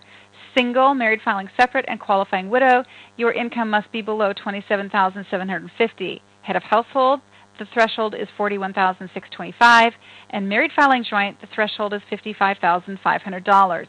These numbers are indexed for inflation and go up each year. Your contributions to your IRA or employer-sponsored retirement plan must be greater than any taxable or non-taxable distributions you have taken from your IRA and or retirement plan between January 1, 2008 and the due date, including extensions of your 2010 return. So what that's saying is that if during the year you put $3,000 into your retirement plan, but last year you withdrew $4,000 from your retirement plan, well, you're not going to be eligible for the credit. Or if we go back to 2008 and you did a distribution, whatever amount you distributed in 2008 has to be subtracted from the amount you put in 2010, and you're only allowed to claim a credit on the amount that exceeds distributions. Number 3, you must have been born before January 1, 1993, that is, you are at least 18 years old. And you are not claimed as a dependent on another person's tax return, and you are not a full-time student for 5 months or more in 2010. What this is saying is that you can't be eligible for an education credit and this particular retirement credit in the same year on the same return. They don't word it that way, and it is technically possible. I can think of some scenarios, but the bottom line is they're trying to keep this particular tax credit for people who are not students. How do you claim the credit? To claim the credit, complete Form 8880. Claim the credit on Form 1040, line 50, right here. Your credit is based on the applicable percentage rate for your income level and filing status, but cannot exceed your tax liability, or $1,000, or $2,000 if you're married filing joint, whichever is less. Use the following tables to calculate your credit. And here is the table. You can see it's divided up by filing status, married filing joint, head of household, single, qualifying widow, and married filing separate. You'll see the income ranges where the phase-outs occur, and based on those income ranges, the maximum credit you could be entitled to is 50%, and the lowest credit is 0%. Most of my clients tend to fall into the 10% range because the 50% range is really just such a low level of income that very few people, at least in Oregon where I work, have incomes low enough and still have pension plans at work or have excess money available to them to put in IRAs. So most of my clients tend to fall in that 10% bracket, but we have had a situation during a tax season where a client was low enough income that they qualified for the full 50% income. And in addition to claiming the credit, they also put money into their IRA and took a tax deduction. So they got a really good benefit from that double deduction, one of the few places that the IRS allows that. Here's an illustration of how the credit works. Alec Ramsey is a single filer born in 1980. On 6/30 of 2008, he withdrew $2,000 from his 401k plan. Alec's only income for 2010 is shown on his attached W-2. His 2010 Form 1040 shows $1,033 of tax on line 46. The reason we've given you this tax number is that the form asks for it. That is, the form that you use to complete or figure the retirement credit wants to know how much tax is showing on your Form 1040 on line 46, that line right there. So we're just providing it to you in the wording of the problem. So we can see Alec's income is $19,000 for the year, and he put $3,000 into his 401k plan. So let's see how to figure his credit for qualified retirement savings contributions using Form 8880. The first step is that Alec enters the amount of qualifying contributions he had for the year, and that amount is showing actually on his W-2, $3,000. We then show any distributions he's taken from his retirement accounts, any retirement account, in the last 3 years, and that is $2,000. So simple math gives us $1,000 of difference, and that is the amount on which he can calculate the credit. The next step is to find his income on the table. His income is $19,000, and we follow that across on the table based on his filing status, and we get decimal 1, or 10%. So we enter 10%, multiply that by $1,000, and we get $100 of credit. The next step is to look at the tax shown on line 46 of his 1040. That was $1,033, and we then subtract out the credit. We can see that after subtracting the credit, his net tax left is $1,033. That means that his credit is allowed in full, all $100. The next credit we're going to look at is residential energy credits. And I happen to be a fan of certain types of credits. I like anything that's green. I get really excited when there's a green credit going on. And residential energy credits are one of the green credits. The other green credit that is out there is for purchasing electric cars and hybrid cars. But the first one we're going to look at is the residential energy credit, and you may be able to take one or both of the following credits if you made energy savings improvements to your home located inside the United States in 2010. There is a non-business energy property credit as well as a residential energy efficient property credit. This is a non-refundable credit, and it is limited to a total of $1,500 for 2009 and 2010. For tax years 2011 and 2012, a $500 credit may be available, and information on who can qualify for the 2011 credit will be included with Pacific Northwest Tax School's 2011 Tax Law Update, which will be offered in January of 2012. For now, we are going to teach you the rules that were in place for 2009 and 2010, and how those rules may have changed for 2011. We'll update you on that in our update class. So how do you claim this credit? Well, you complete Form 5695 and attach it to your Form 1040. Enter the amount of the credit on Form 1040, line 52. Let's look at how you complete the form, or what the form is used for. Form 5695 is a multi-part form. Part 1 of the form is used to figure the non-business energy property credit. You may be able to take a credit of 30% of the costs paid or incurred in 2010 for any qualified energy efficiency improvements made and any residential energy property installed to your main existing home in the U.S. Line 2A through D is where you enter qualified energy efficiency improvement costs that are for the following improvements that are new, can be expected to remain in use for at least 5 years, and meet certain requirements for energy efficiency. They include any insulation material or system that is specifically and primarily designed to reduce heat gain or loss from a home. Also exterior windows, including certain storm windows and skylights. exterior doors, including certain storm doors, and any metal or asphalt roof that has appropriate pigmented coatings or cooling granules specifically and primarily designed to reduce the heat gain of the home. Do not include on lines 2A through 2D any amounts paid for the on-site preparation, assembly, or original installation of the components. So essentially, the form is divided into multiple parts, and in line 2 of part 1, these items are eligible for an energy credit. However, it is the cost of the item only and not any cost associated with installing it. Next, we look at line 3, residential energy property costs, which are entered on line 3A through C, include the costs of any of the following: certain heat pump water heaters, electric heat pumps, central air conditioners, natural gas, propane, or oil water heaters. Also stoves that use biofuel mass, for example, wood and pellet stoves. And qualified natural gas, propane, or oil furnaces and qualified natural gas, propane, or oil hot water heaters are also allowed. And certain advanced main air circulating fans used in natural gas, propane, or oil furnaces. You are also allowed to include on line 3A through 3C any labor costs properly allocable to the on-site preparation, assembly, or original installation of the property. So if you recall earlier, for anything that's reported on line 2, the cost of installation is not allowed, but for those items that are entered on line 3, the cost of installation is allowed. Manufacturer's certification. For purposes of taking the credit, you may rely upon a manufacturer's certification in writing that a product is a qualified residential energy property. Do not attach the certification to your return. Keep it for your record. On line 11, the non-business energy property credit is limited to your tax liability and no carry forward is allowed. Also, you should be aware of basis deduction rules. You must reduce your basis in your home by the amount of any credit allowed. We haven't gotten to basis yet in our course. We will be looking at basis later on in our course.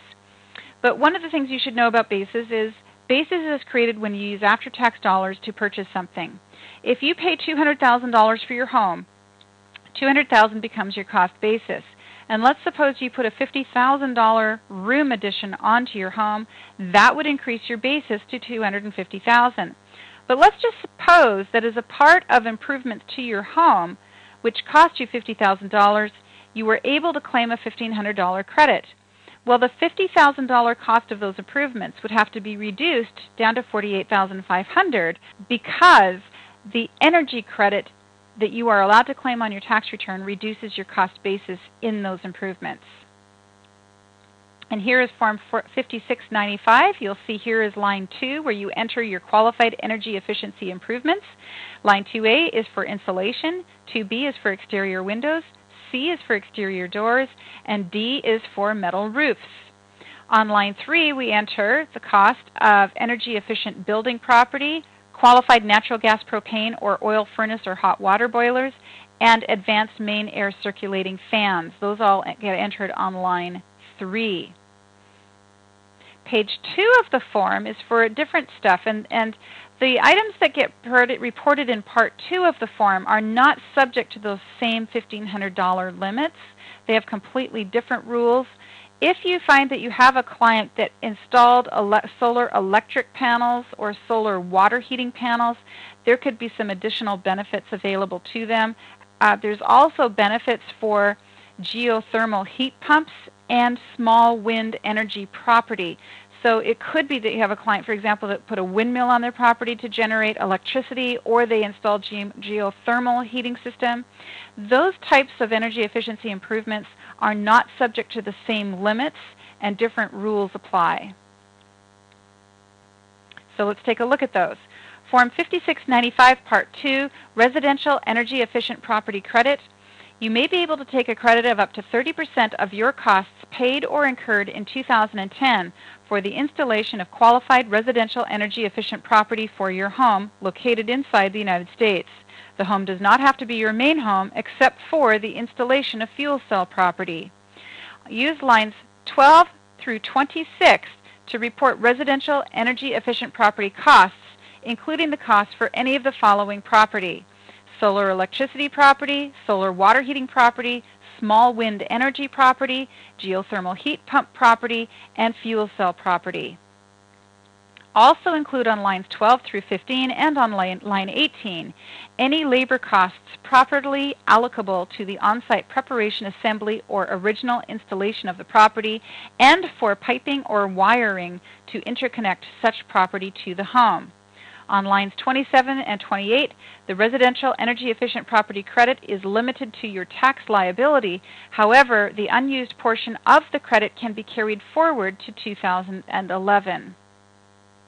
The next item we're going to look at is the alternative motor vehicle credits.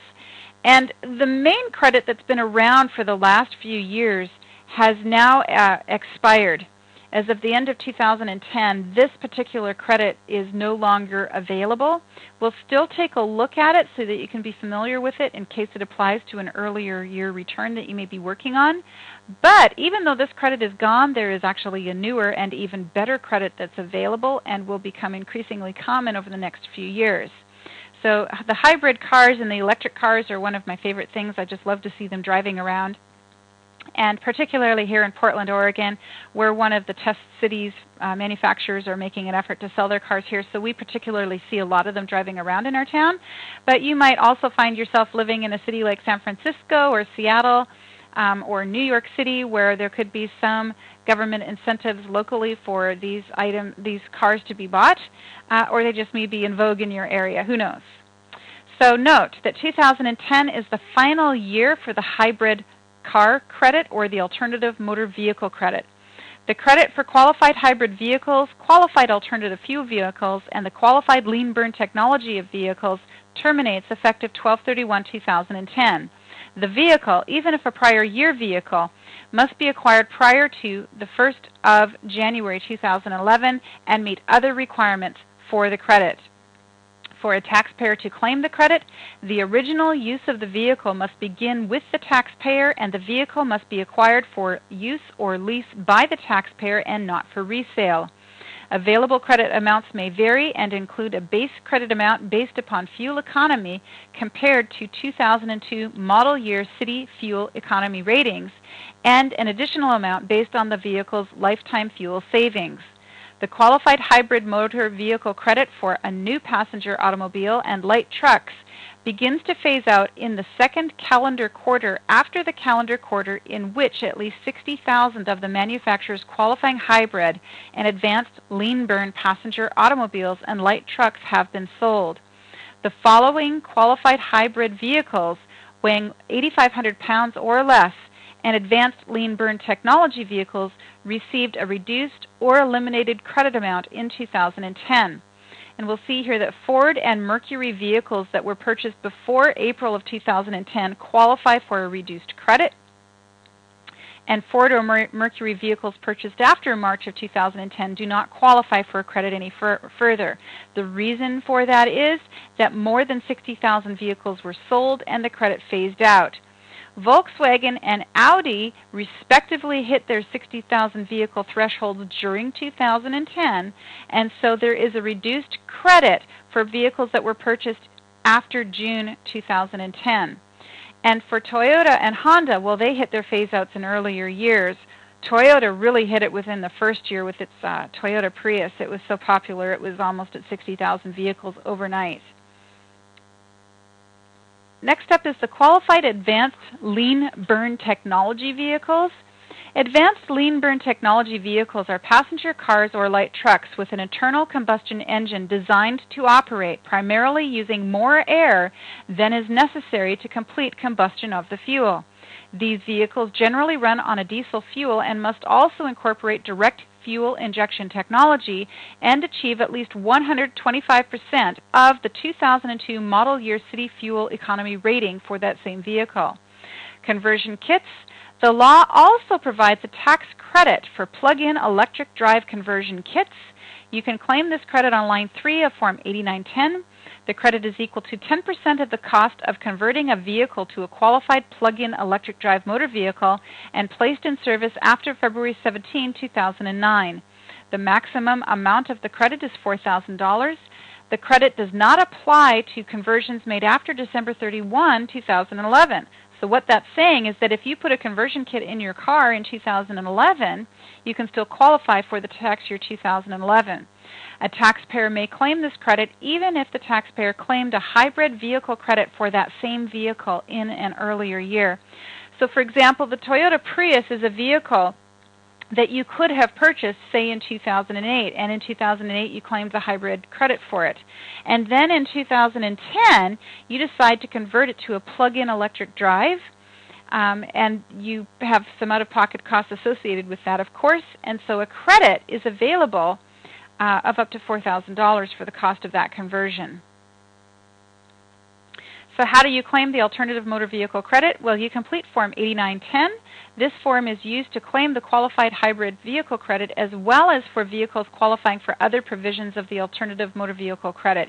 You enter the credit on line 53 of Form 1040, check box C, and write 8910 in the space provided next to line C. The next credit we're going to look at is the Qualified Plug-in Electric Drive Motor Vehicle Credit. This is the new credit that is essentially replacing the hybrid credit. This credit is available if you placed in service for business or personal use a qualified plug-in electric drive motor vehicle in 2010. Generally, you can rely on the manufacturer's, or in the case of a foreign manufacturer's, its distributor's certification that a vehicle qualifies for the credit. The amount of the credit varies depending on the battery capacity and ranges anywhere from a low of $2,500 to a high of $7,500 per vehicle. I have pictures here of a couple of the vehicles that you may see driving around or maybe seeing on showroom floors shortly that do qualify for the credit. The first one is the Chevy Volt, and that is due to be released in 2011. And down here we have another vehicle that is by a company called GEM, and it also qualifies for the credit. Now, what is a qualified vehicle? A qualified plug-in electric drive motor vehicle is a motor vehicle, the original use of which starts with you and that has at least 4 wheels, and is acquired for your use or lease and not for resale, is made by a manufacturer, is manufactured primarily for use on public streets, roads, and highways, has a gross vehicle weight rating of less than 14,000 pounds, is a motor vehicle for purposes of the Clean Air Act, and is propelled to a significant extent by an electric motor that draws electricity from a battery that has a capacity of at least 4 kilowatt hours and is capable of being recharged from an external source of electricity. That's where the plug-in part comes. You need to be able to plug it into the wall to charge it. Phase out of the credit. The credit begins to phase out for a manufacturer's vehicles when at least 200,000 qualifying vehicles manufactured by that manufacturer have been sold for use in the United States. This number is determined on a cumulative basis for sales after December 31, 2009. Well, as we're sitting here right now in 2011, 2011 is the first year that these vehicles are really starting to hit showroom floors. I saw my first Nissan Leaf driving around just about a month ago, and we're really going to see more and more of these start pouring out onto the streets. The good news for people who are thinking about buying these cars is that that $200,000 threshold is a lot more cars than the $60,000 threshold we saw under the old hybrid credit. So we're going to be seeing this credit is available for quite a while for a large number of cars. I have below on this page a list of vehicles that have been approved for 2010. And the reality is a lot of these are just coming into approval for 2011. I check the IRS website regularly to see what is out there that has been approved. And if you have any questions about whether a particular vehicle is a qualifying vehicle, I encourage you to go to the IRS website and look to see what they have there. So I'm just going to navigate to the internet right now. I've landed on the IRS's website, and they have a link in here. I just type plug-in electric drive vehicles and as a search engine inside the IRS website, and I pulled up this plug-in electric drive credit under Internal Revenue Code, under IRC 30 and under IRC 30D. Inside this page is a link, and it shows the qualified vehicles that are available. It's ranged by manufacturer, and if you want to see what a particular manufacturer has been approved for, you click on the link for that manufacturer, and you can see here that we have the Chevy Volt is approved. And the Nissan Leaf, which is the first car I saw, is also approved. Both those vehicles are approved for $7,500 credits. How do you take the credit? To claim the credit, complete Form 8936 and attach it to your Form 1040. That's the same as the 8910. You check box C, enter the number of the form, which is 8936 in the space provided, and then enter the credit on line 53. Form 8834, Qualified Plug-in Electric and Electric Vehicles Credit. This credit may sound similar to the credit we just described, but it is different and it falls under a different code and has a different form associated with it. The Internal Revenue Code Section 30 provides a credit for a qualified plug-in electric vehicle. The credit is equal to 10% of the cost of a qualified plug-in electric vehicle and is limited to $2,500. Qualified vehicles may include low-speed vehicles or vehicles that have only 2 or 3 wheels. The vehicles must be acquired after February 17, 2009 and before January 1, 2012. The vehicles must be acquired for use or lease and not resale. Additionally, the original use of the vehicle must commence with the taxpayer, and the vehicle must be used predominantly within the United States. I've provided a link here for you that you can visit to see which vehicles qualify. It is a lengthy list, far too long to put in this manual. What is a qualified vehicle? A qualified vehicle is a vehicle that is propelled to a significant extent by an electric motor that draws electricity from a battery that can be recharged from an external source of electricity and has a capacity of not less than 2.5 kilowatt hours if the vehicle has 2 or 3 wheels, or 4 kilowatt hours if the vehicle has 4 wheels. The vehicle must also be either a low-speed vehicle or a vehicle with 2 or 3 wheels that, according to the manufacturer, has a loaded gross vehicle weight rating of less than 14,000 pounds. A low-speed vehicle is a vehicle that does have 4 wheels and can attain a speed of more than 20 miles an hour, but not more than 25 miles per hour after 1 mile on a paved level surface. And according to the manufacturer, has a loaded gross vehicle weight rating of less than 3,000 pounds. How do you take the credit? I already showed you. You enter it on line 53, enter the number on the space provided next to box C, and check box C. Form 8911, Qualified Alternative Fuel Vehicle Refueling Property Credit. That's a mouthful. For tax years 2006 through 2011, Section 30C allows taxpayers to claim a credit for the cost of installing clean fuel vehicle refueling property that is used in a trade or business or installed at the taxpayer's principal residence. So if you purchased yourself one of those new electric cars and you had to purchase a refueling station to charge the car in your house, you'll be able to claim 2 separate credits. One for the refueling station on Form 8911 and one for the car under the plug-in electric drive vehicle credit. Here is the second password for the day. That password is to open the Session 8 quiz answer key, and the password is Starfleet, S-T-A-R-F-L-E-E-T. So the next topic of the day is the credit for prior year minimum tax non-refundable. And if we move over to the 1040 form on page 2, we'll see that there is a space on line 45 to enter the alternative minimum tax. And then as we move down, we'll see that there is space on the form on line 53, other credits from form, and the second box checked is B, 8801, and 8801 is the form used to calculate the credit for alternative minimum tax. So it may seem a little odd that we have alternative minimum tax up here, and then right down here we have a credit for prior year minimum tax. What is that about? Well, following, we are going to give you a brief discussion of the non-refundable version of the credit. A more detailed review of the refundable and non-refundable versions of the credit is covered in our advanced course, Understanding the Alternative Minimum Tax. Now, to understand the credit for alternative minimum tax, you must first understand that there are 2 different income tax systems working at the same time, side by side. The regular income tax system, which is the system we're teaching you in the basic tax course, and the alternative minimum tax. The alternative minimum tax allows different deductions and credits than are allowed under the regular system, and certain deductions allowed under AMT are higher than under the regular system, thus preventing taxpayers at lower income levels from being subjected to the tax. As income increases, certain types of deductions under the regular income tax system are reduced or eliminated under the AMT system.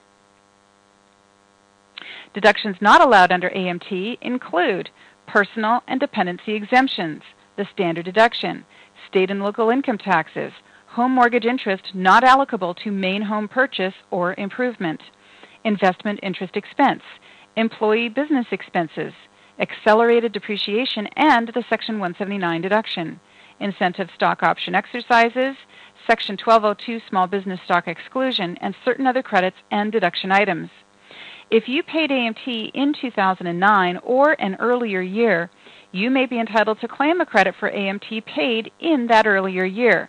Whether you are entitled to claim the credit depends on what caused you to pay AMT in the earlier year. AMT is caused by two types of adjustments and preference items.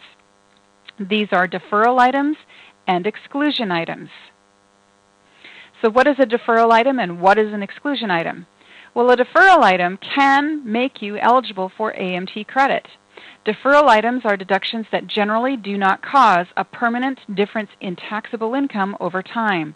They allow you to claim a higher deduction early on, but result in a reduced deduction later on. Examples include incentive stock options and accelerated depreciation and the Section 179 deduction.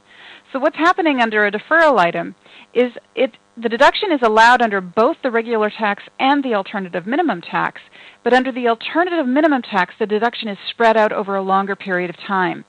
So AMT will take away some of the deduction now, but it will give it back to you later on. So at some point you do eventually benefit from it, just not as quickly as you are allowed to benefit from it under the regular tax. Let's compare that to an exclusion item, because exclusion items never entitle you to AMT. Because exclusion items never entitle you to AMT credit. Exclusion items are deductions that cause a permanent reduction of tax and include things like taxes, home equity mortgage interest, and miscellaneous deductions. The minimum tax credit is allowed only for the AMT caused by deferral items.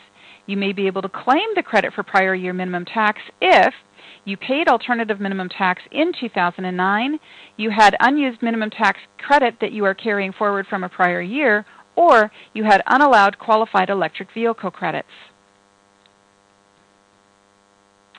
So how to claim the credit? You figure the credit using Form 8801. Claim the credit on Form 1040, line 53, and check box B. And just before we move on to the next topic, I did want to show you where the refundable version of the prior year minimum tax shows up. That is down on line 71, and you will see that on line 71 there is a checkbox, box C, for Form 8801. Again, we're not going to get into the discussion at all of the refundable credit for prior year minimum tax, but I just wanted to explain to you that that is what that box is for on line 71. Mortgage interest credit. The home mortgage interest credit has existed for many years, and as a practical point, few taxpayers hold the certificate that entitles them to the credit. However, it does occasionally come up. Eligibility requirements for mortgage interest credit certification are determined at the state level. Generally, a qualifying individual must be a first-time homebuyer who is purchasing a home in a targeted neighborhood. There are income restrictions that apply, although I think they're fairly generous, and the mortgage interest certificate must be obtained at the time the home is purchased. It's not something that you can learn about after you've bought your first home and then go, oh, whoa, I could have qualified for this, let's go out and get it. By then it's too late. You really need to know about the certification program while you're in the purchasing process, either before you even stop shopping or at least at the point where you're getting financing for the house and before you've closed. That's the point where you can qualify for and obtain a mortgage interest credit certificate. So following are illustrations of mortgage interest credit programs from both California and Oregon, and I'll actually go to the internet in a moment and show you how to find out about some others. We'll see here that we've got a cutout from the website of the Santa Clara County Office of Affordable Housing in California. This is their mortgage interest credit program, and it shows the jurisdictions within that county that can qualify for this particular credit. It shows you who qualifies, that is the income levels. If you have a 1 or 2 person household, the income levels are up to $103,500. 3+ person households up to $119,025 of income. They look at home purchase price limits, and new construction property and existing resale property have different limits, but you can see both of those are reasonably generous price levels for purchasing a first home and qualifying for that credit. Next is the Oregon Mortgage Interest Credit Program. This one is specifically from the city of Portland, and it shows the amount of credit that you can qualify for, how to calculate it. It also describes who an eligible home buyer is and the annual income limits. A 1 to 2 person household in the city of Portland is $71,200 of income limit. 3 or more persons, it's $81,880 of income limit. And then the maximum purchase price is $454,909 citywide. So again, that would include a great number of people. And since the first-time homebuyer credit has essentially expired, this is one of the few remaining programs out there that really provides an incentive for first-time homebuyers to pick up their first house. I'm going to navigate to the internet now and just show you how you might explore to see if there's a mortgage interest credit certificate program available in your area. So I've just navigated to the internet, and I'm going to type MCC credit. And you'd think that the search engine you should type would be Home Mortgage Interest Credit Certificate Program, but oddly enough, that just doesn't seem to get you anywhere. I have found that MCC Credit is the good search to use. So here we are. I've landed on the Texas Mortgage Credit Program. It's the first one in the list, and so obviously Texas does have its own mortgage interest credit program. If I scroll down the list, we'll see that there is one here in place for Michigan. And I go down a little bit further, and I come to Ohio. So I could keep going on and showing you the different programs for various states, but it's your responsibility as a tax practitioner to really be familiar with the programs in your state.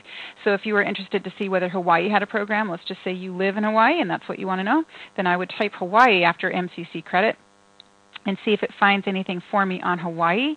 And oh my gosh, there it is. Hawaii did come up. So that would be how I would recommend you do your searches. Let's get back to our manual now and discuss how to claim the credit next. If you hold a mortgage interest credit certificate, you figure the credit by completing Form 8396. Carry the allowable credit to Form 1040, line 53, and check box C on that line. Then enter Form 8396 in the space provided next to box C. Any unused credit can be carried forward for up to 3 years. If you claim the credit, you must reduce your home mortgage interest deduction on Schedule A by the amount of credit you claimed. Now, we're used to this concept of no double deduction, but when it comes to the home mortgage interest credit, they seem to give you a deduction and a half as far as I'm concerned, and let's see why. Mary's mortgage interest credit certificate entitles her to a 20% credit for the mortgage interest she paid on her certified home mortgage loan. During 2010, she paid $5,000 of mortgage interest. She can claim a $1,000 credit on Form 1040, line 53, and she can also claim $4,000 as an itemized deduction on Schedule A. So what? Let's see how we get at those numbers. What is essentially happening is we take the amount of mortgage that she paid, $5,000, multiply that by the 20% credit amount, and we get $1,000. The next step is that $5,000 of mortgage interest she has to reduce that by the amount of mortgage interest credit she's claiming. So we subtract out the $1,000, and that is where the deduction of $4,000 comes from. So ultimately, although the IRS doesn't allow double deductions, it does seem to allow deduction and a half. And in this case, she's not going to be able to deduct 20% of her home mortgage interest because she's claimed a $1,000 credit instead. But the remaining 80% of her home mortgage interest deduction is still available to her, and she can claim that. The next topic of the day is credit for the elderly or disabled. And I hate to have to say it this way, but this is one of those waste of time to even explain it to you topics. However, the credit exists. There's lines for it on, at least on 1040A still. It's certainly something you could be tested on in the IRS exams, and so I'll talk to you about it. But in the back of your mind, you can know almost no one gets it, and you'll see why. So the first thing you need to know about this credit is that almost no one gets it, and beyond that, I guess you do need to know about the credit and how you qualify for it. So who does qualify for the credit? Well, to qualify for the credit, you must be a U.S. citizen or resident and either age 65 or older or under age 65, retired on permanent and total disability, and receiving taxable disability income, and did not reach mandatory retirement age as of January 1, 2010. Permanently and totally disabled, you cannot be capable of engaging in any substantial gainful activity because of your mental or physical condition. Substantial gainful activity is the performance of significant duties over a reasonable period of time while working for pay or profit. Full-time or part-time work done at your employer's convenience for at least the minimum wage conclusively shows that you are able to engage in substantial gainful activity. The fact that you can and do engage in such activities as hobbies, attending school, or a similar activity does not constitute gainful activity. However, such activities may show you are capable of gainful activity. You must have a letter from a physician stating that your condition has lasted or is expected to last for 12 months or more, or that the condition can be expected to lead to death, and you must have taxable disability income that is paid under your employer's health or accident plan, and the income must be wages based on the amount of time you are absent from work because of your disability. So essentially what all of this is describing is a person who has a job. They become disabled. They've become disabled at an age younger than the minimum retirement age, and their employer has a disability plan in place so that they now get disability wages instead of earned wages. Those disability wages are reported on Form W-2 and not reported on a 1099-R, for example. There are income limits. You must consider 2 income limits when determining if you are eligible to claim the credit: your adjusted gross income and the non-taxable Social Security and non-taxable pensions, annuities, or disability income. Your income for each of Social Security and pensions or annuity income must be below the stated limits, or you cannot claim the credit. So here we have the filing status. You cannot take the credit if your AGI is equal to or more than the amount shown based on your filing status, and you cannot take the credit if your non-taxable Social Security or pension is equal to or more than the amount shown here. So let's just take a look at what we've got going. A single person, you cannot claim the credit if your income is equal to or more than $17,500.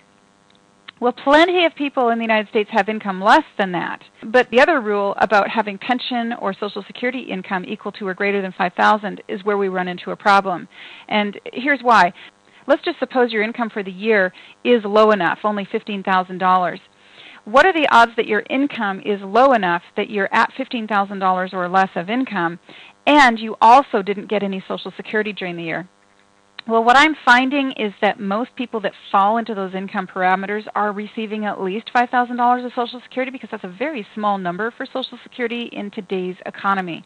When we move up to married filing joint, it seems even more impossible, because now you've got 2 individuals who between them cannot have more than $25,000 of income, and between them can't have $7,500 or more of pension and Social Security income.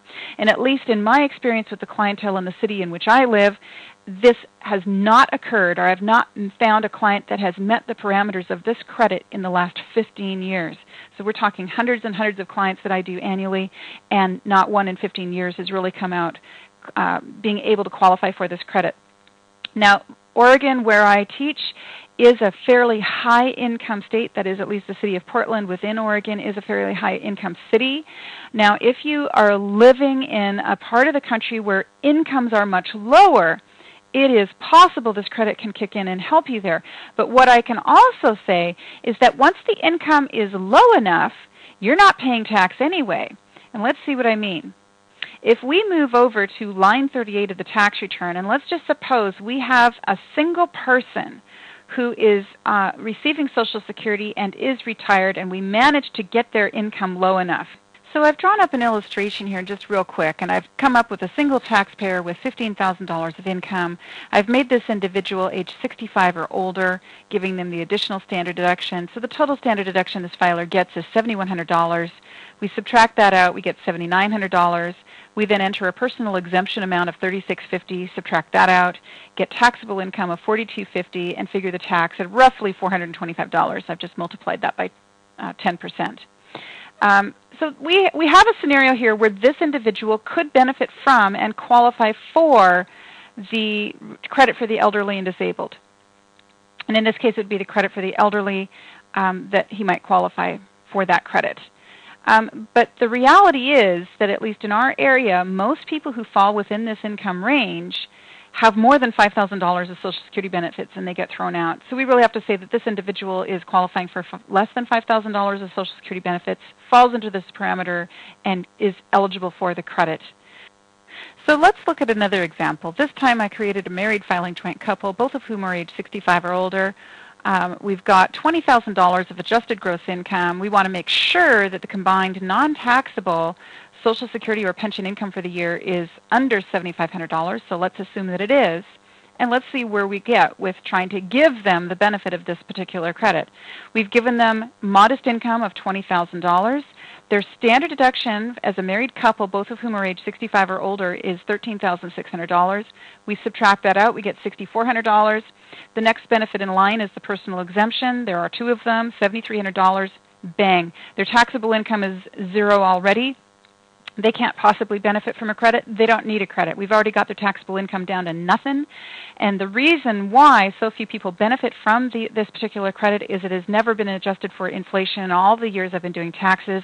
And essentially the combined effect of inflation giving people more Social Security income over time with the increasing overall incomes over time, with the fact that the standard deduction and personal exemption amounts over time are going up, but these threshold amounts for income have stayed constant for all the years I've been in taxes. And essentially the credit is just phasing out and very soon will not be around anymore.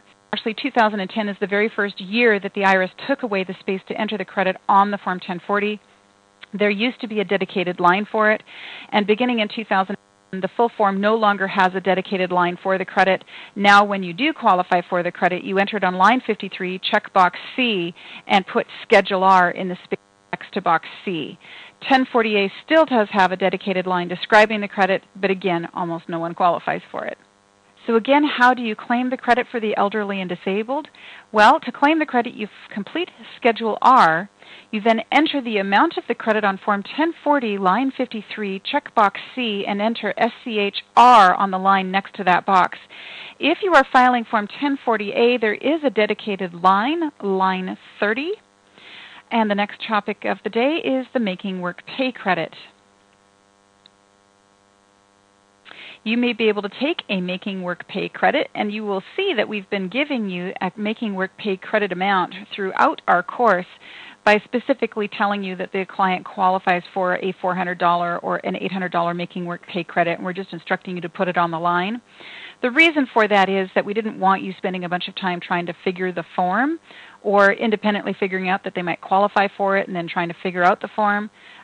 Mainly because the form itself is in place for 2009 and 2010 only and is expiring at the end of 2010.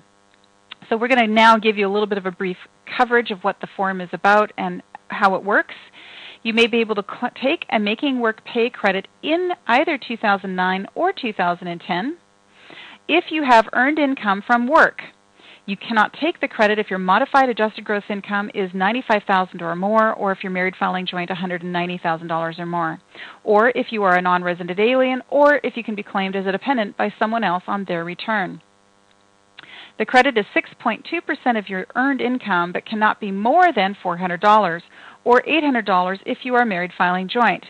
If you and your spouse, if married filing joint, had 2010 wages of more than $6,451 or $12,903 if married filing joint, enter the full credit of $400 or $800 if married filing joint on line 4 of Schedule M.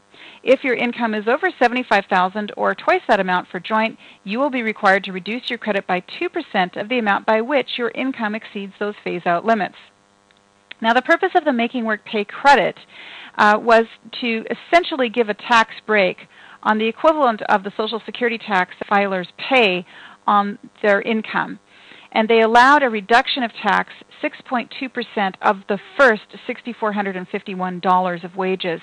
The credit is gone for 2011, but it was replaced by a payroll tax deduction or exemption instead. And the way the payroll tax exemption works is that the overall payroll tax that an individual pays has been reduced from 6.2% on wages subject to Social Security income down to 4.2% Social Security tax on wage income. But it's not restricted to only the first $6,451 of wages. The benefit of that reduced Social Security tax for the employee is on the first $108,000 of wages. So in effect, some filers in 2011 are paying less tax than they did in 2010. This change in the amount of Social Security tax that is in place for 2011 is able to benefit filers with higher incomes as well as filers with the moderate to lower incomes.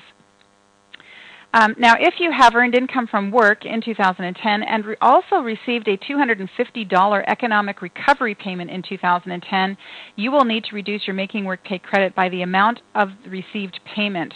Most economic recovery payments were received in 2009. However, you may have received an economic recovery payment if you received Social Security benefits, supplemental security income, railroad retirement benefits, or veterans disability compensation, or pension benefits in 2008, December 2008, or January 2009, and you did not receive an economic recovery payment in 2009. Well, here's the deal with that.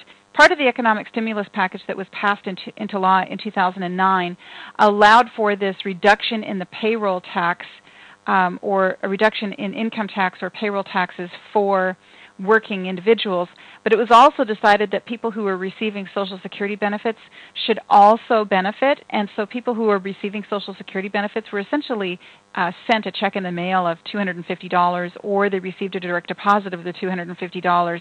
And if those individuals got that and they were also working at a job, they weren't allowed to have the full Making Work Pay credit of $400. They had to reduce it by the $250 that they got in that recovery payment.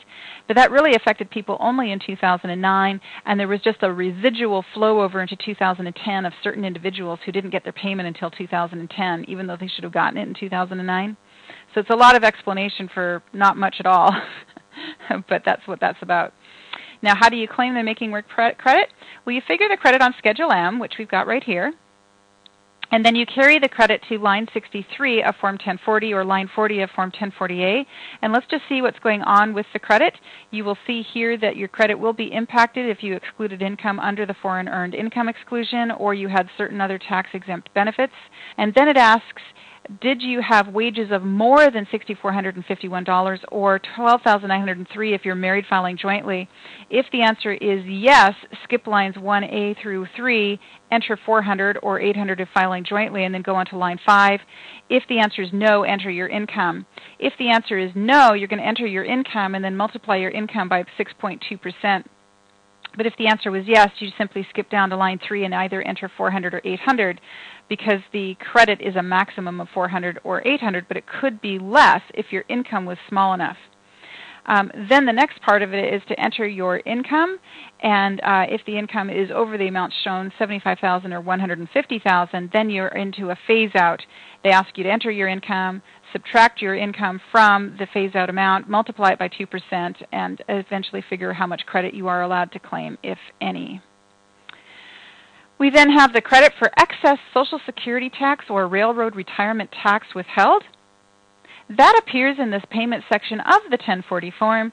You will see on the 1040 form there is space to enter, line 69, excess Social Security and Tier 1 railroad tax withheld. You would figure out what that excess withholding is and enter it on line 69. So let's see what that's about. Most employers are required to withhold Social Security tax from your wages. The maximum amount of Social Security tax you must pay in 2010 is $6,622 on $106,800 of wages. If you worked for 2 or more employers during the year and your combined wages from all employers is greater than $106,800, you may have had too much Social Security tax withheld. If you are married filing joint, do not add your combined W-2 wages. You may only claim a credit for excess Social Security tax withheld. if one or both of you individually had too much Social Security tax withheld. Please note that with computerized tax preparation software, and I've seen this happen many times, it is easy to accidentally give this credit if you do not tell your computer which W-2s are yours and which W-2s are your spouse's.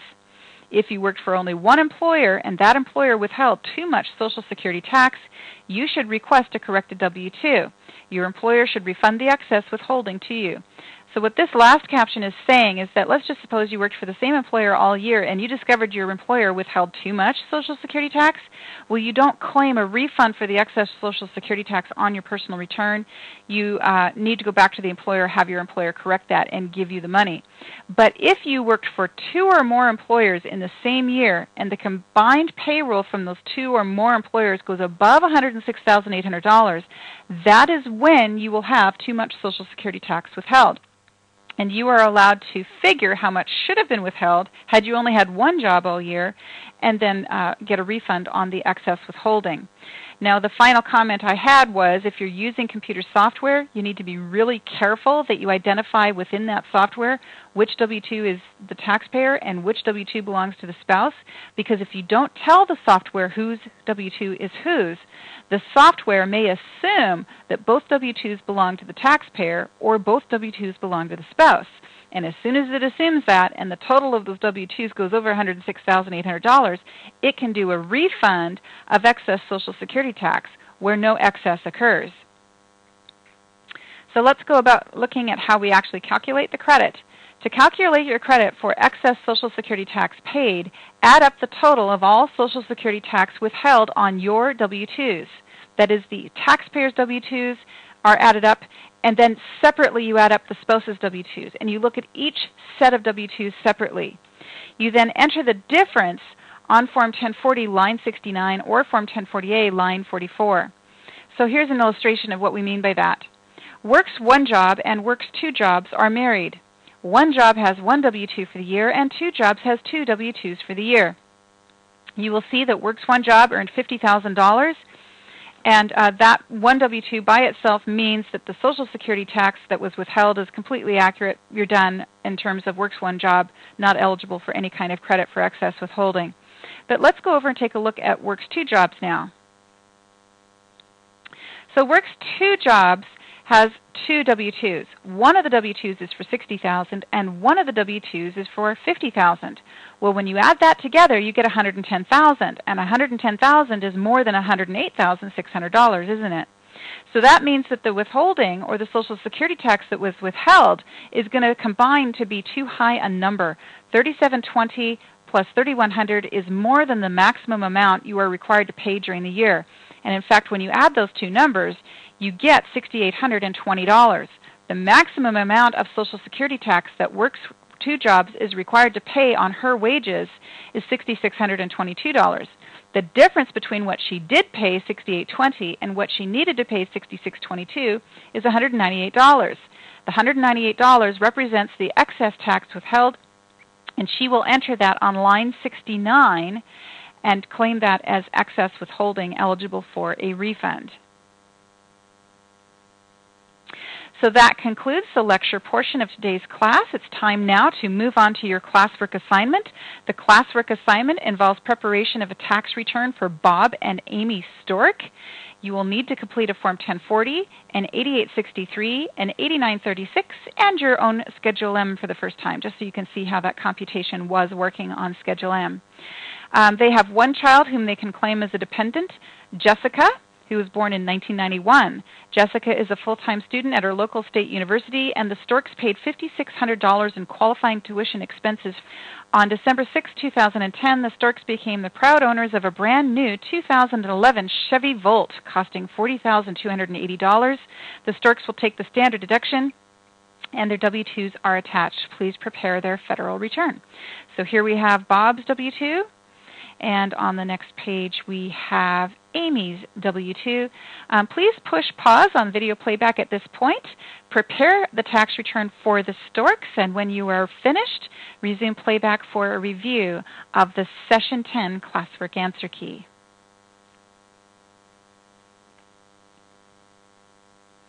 And here we have the classwork answer key now open for session 10. Bob and Amy are going to file a joint return, and of course Jessica, who is a college student, does not qualify for the child tax credit because she is age 17 or older. Let's take a look, though, because Jessica will qualify for an education credit for her parents. And Bob and Amy are eligible to claim the American Opportunity Credit for their daughter. They complete Part 1 of Form 8863 by entering Jessica's name and Social Security number and the qualifying expenses they had for her. Ultimately, because her expenses are equal to or greater than $4,000, she's going to claim the maximum amount of credit, $2,500.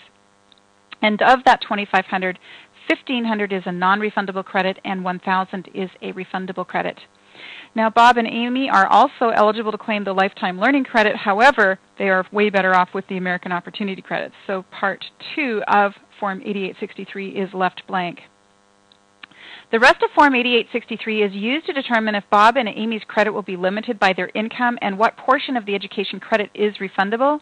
Bob and Amy's income is less than $180,000, so the credit is not limited by their income. And then we also have a section on Form 8936 to fill out. The Storks purchased their Chevy Volt at the end of 2010, and they qualify for the plug-in electric motor vehicle credit. And ultimately, that credit is a maximum of $7,500. And the remainder of the form is used to determine if they're going to be entitled to that full credit or whether there will be a phase-out because perhaps their income tax is less than the credit, but ultimately their credit is less than their tax, and so they benefit from the credit in full. So here is their finished form: Bob and Amy Stork filing a joint return, a daughter named Jessica. Their wage income for the year is $98,100. That was the only income we gave you for the Storks. No other deductions for Schedule A, so they're simply claiming the standard deduction, but they're doing well in the credit department, aren't they? The first thing we do is figure their deductions and figure their income tax. Their tax is $11,306. We figure that the American Opportunity Credit is going to give them a credit amount of $1,500 to be entered on line 49, and of course another credit amount that is entered on line 66 for the refundable portion. And then on line 53, we've checked box C and entered Form 8936 and $7,500 for the credit for the new Chevy Volt. So let's move over. Here is Form 8863. We've entered the student's name, the student's Social Security number, qualifying expenses, but not more than $4,000. We then multiply the first $2,000 by 100% and the second $2,000 by 25%, and we're left with a $2,500 credit. The next page of the form is just telling you where to claim the credit. Essentially says on line 14 that $1,000 is refundable, and on line 15 that $1,500 is claimed as a non-refundable credit. Here is the 8396 for the plug-in electric motor vehicle, or the plug-in electric drive motor vehicle, and we enter the name of the vehicle, the Chevy Volt, the date that it was purchased, the maximum amount that qualifies for the credit. And down here you will see that the credit is entered in full, and then we look to see how much tax we have. Well, the original tax calculated was $11,306. We look at other non-refundable credits that have already been claimed. That reduces the tax down to $9,806. In the end, $9,806 is more than $7,500, so we get the full credit of $7,500. And while I'm kind of on this train of thought, I did want to point something out to you that's rather important to know about credits, but often isn't explained. And that is, you will see that the credits appear in order on the form, or they appear in a certain order on the form, with the first credit being the foreign tax credit, the second one being the child independent care credit, then come education credits, and so forth. Most forms have space on them where they ask you to enter other credits already claimed on other lines. And what they're doing is they're seeing if you're going to have a reduced credit amount for the particular credit being calculated on that form, because other credits have already been claimed that reduce your tax to less than the credit for this particular form. And what you'll notice is that the credits get priority, and the priority is really the order that they appear on the Form 1040. So if you were to fill out and claim the foreign tax credit, that credit is typically claimed first, And if that credit eats up all of your tax, then there's no need to really claim any other credits. After the foreign tax credit, you move on to the child tax credit, and that in turn could eat up your tax. But if it doesn't, then you move on to the education credit. Now, that's not 100% true rule for all credits at all times, but you will observe there is a general pattern to it. And that general pattern is that there's no point in calculating a credit on line 52 if a credit that has been claimed on line 48 has already reduced your tax to zero. Now, one exception to that is the child tax credit. The child tax credit appears midway down the form, but ultimately, if other credits do reduce your tax to zero, the child tax credit is not claimed at all, but you are still eligible down here possibly to claim the additional child tax credit. And we're going to get into a discussion of the additional child tax credit along with other credits related to families who have children in Session 11. So that concludes the Session 10 lecture and classwork review. Final things to cover for the day. Among those is the final password of the day. The password to open the 10 classwork answer key is Brumby. B-R-U-M-B-Y, and a Brumby is a wild horse, just as the American West has the wild Mustang. Australia has the wild Brumby. Forms needed for homework are Form 1040, 8863, 8880, and Schedule M. Please prepare a tax return for Mary Poppins based upon the information contained in this problem. And at the beginning of Session 10, we will do a review of Poppins' finished tax return. Thank you, and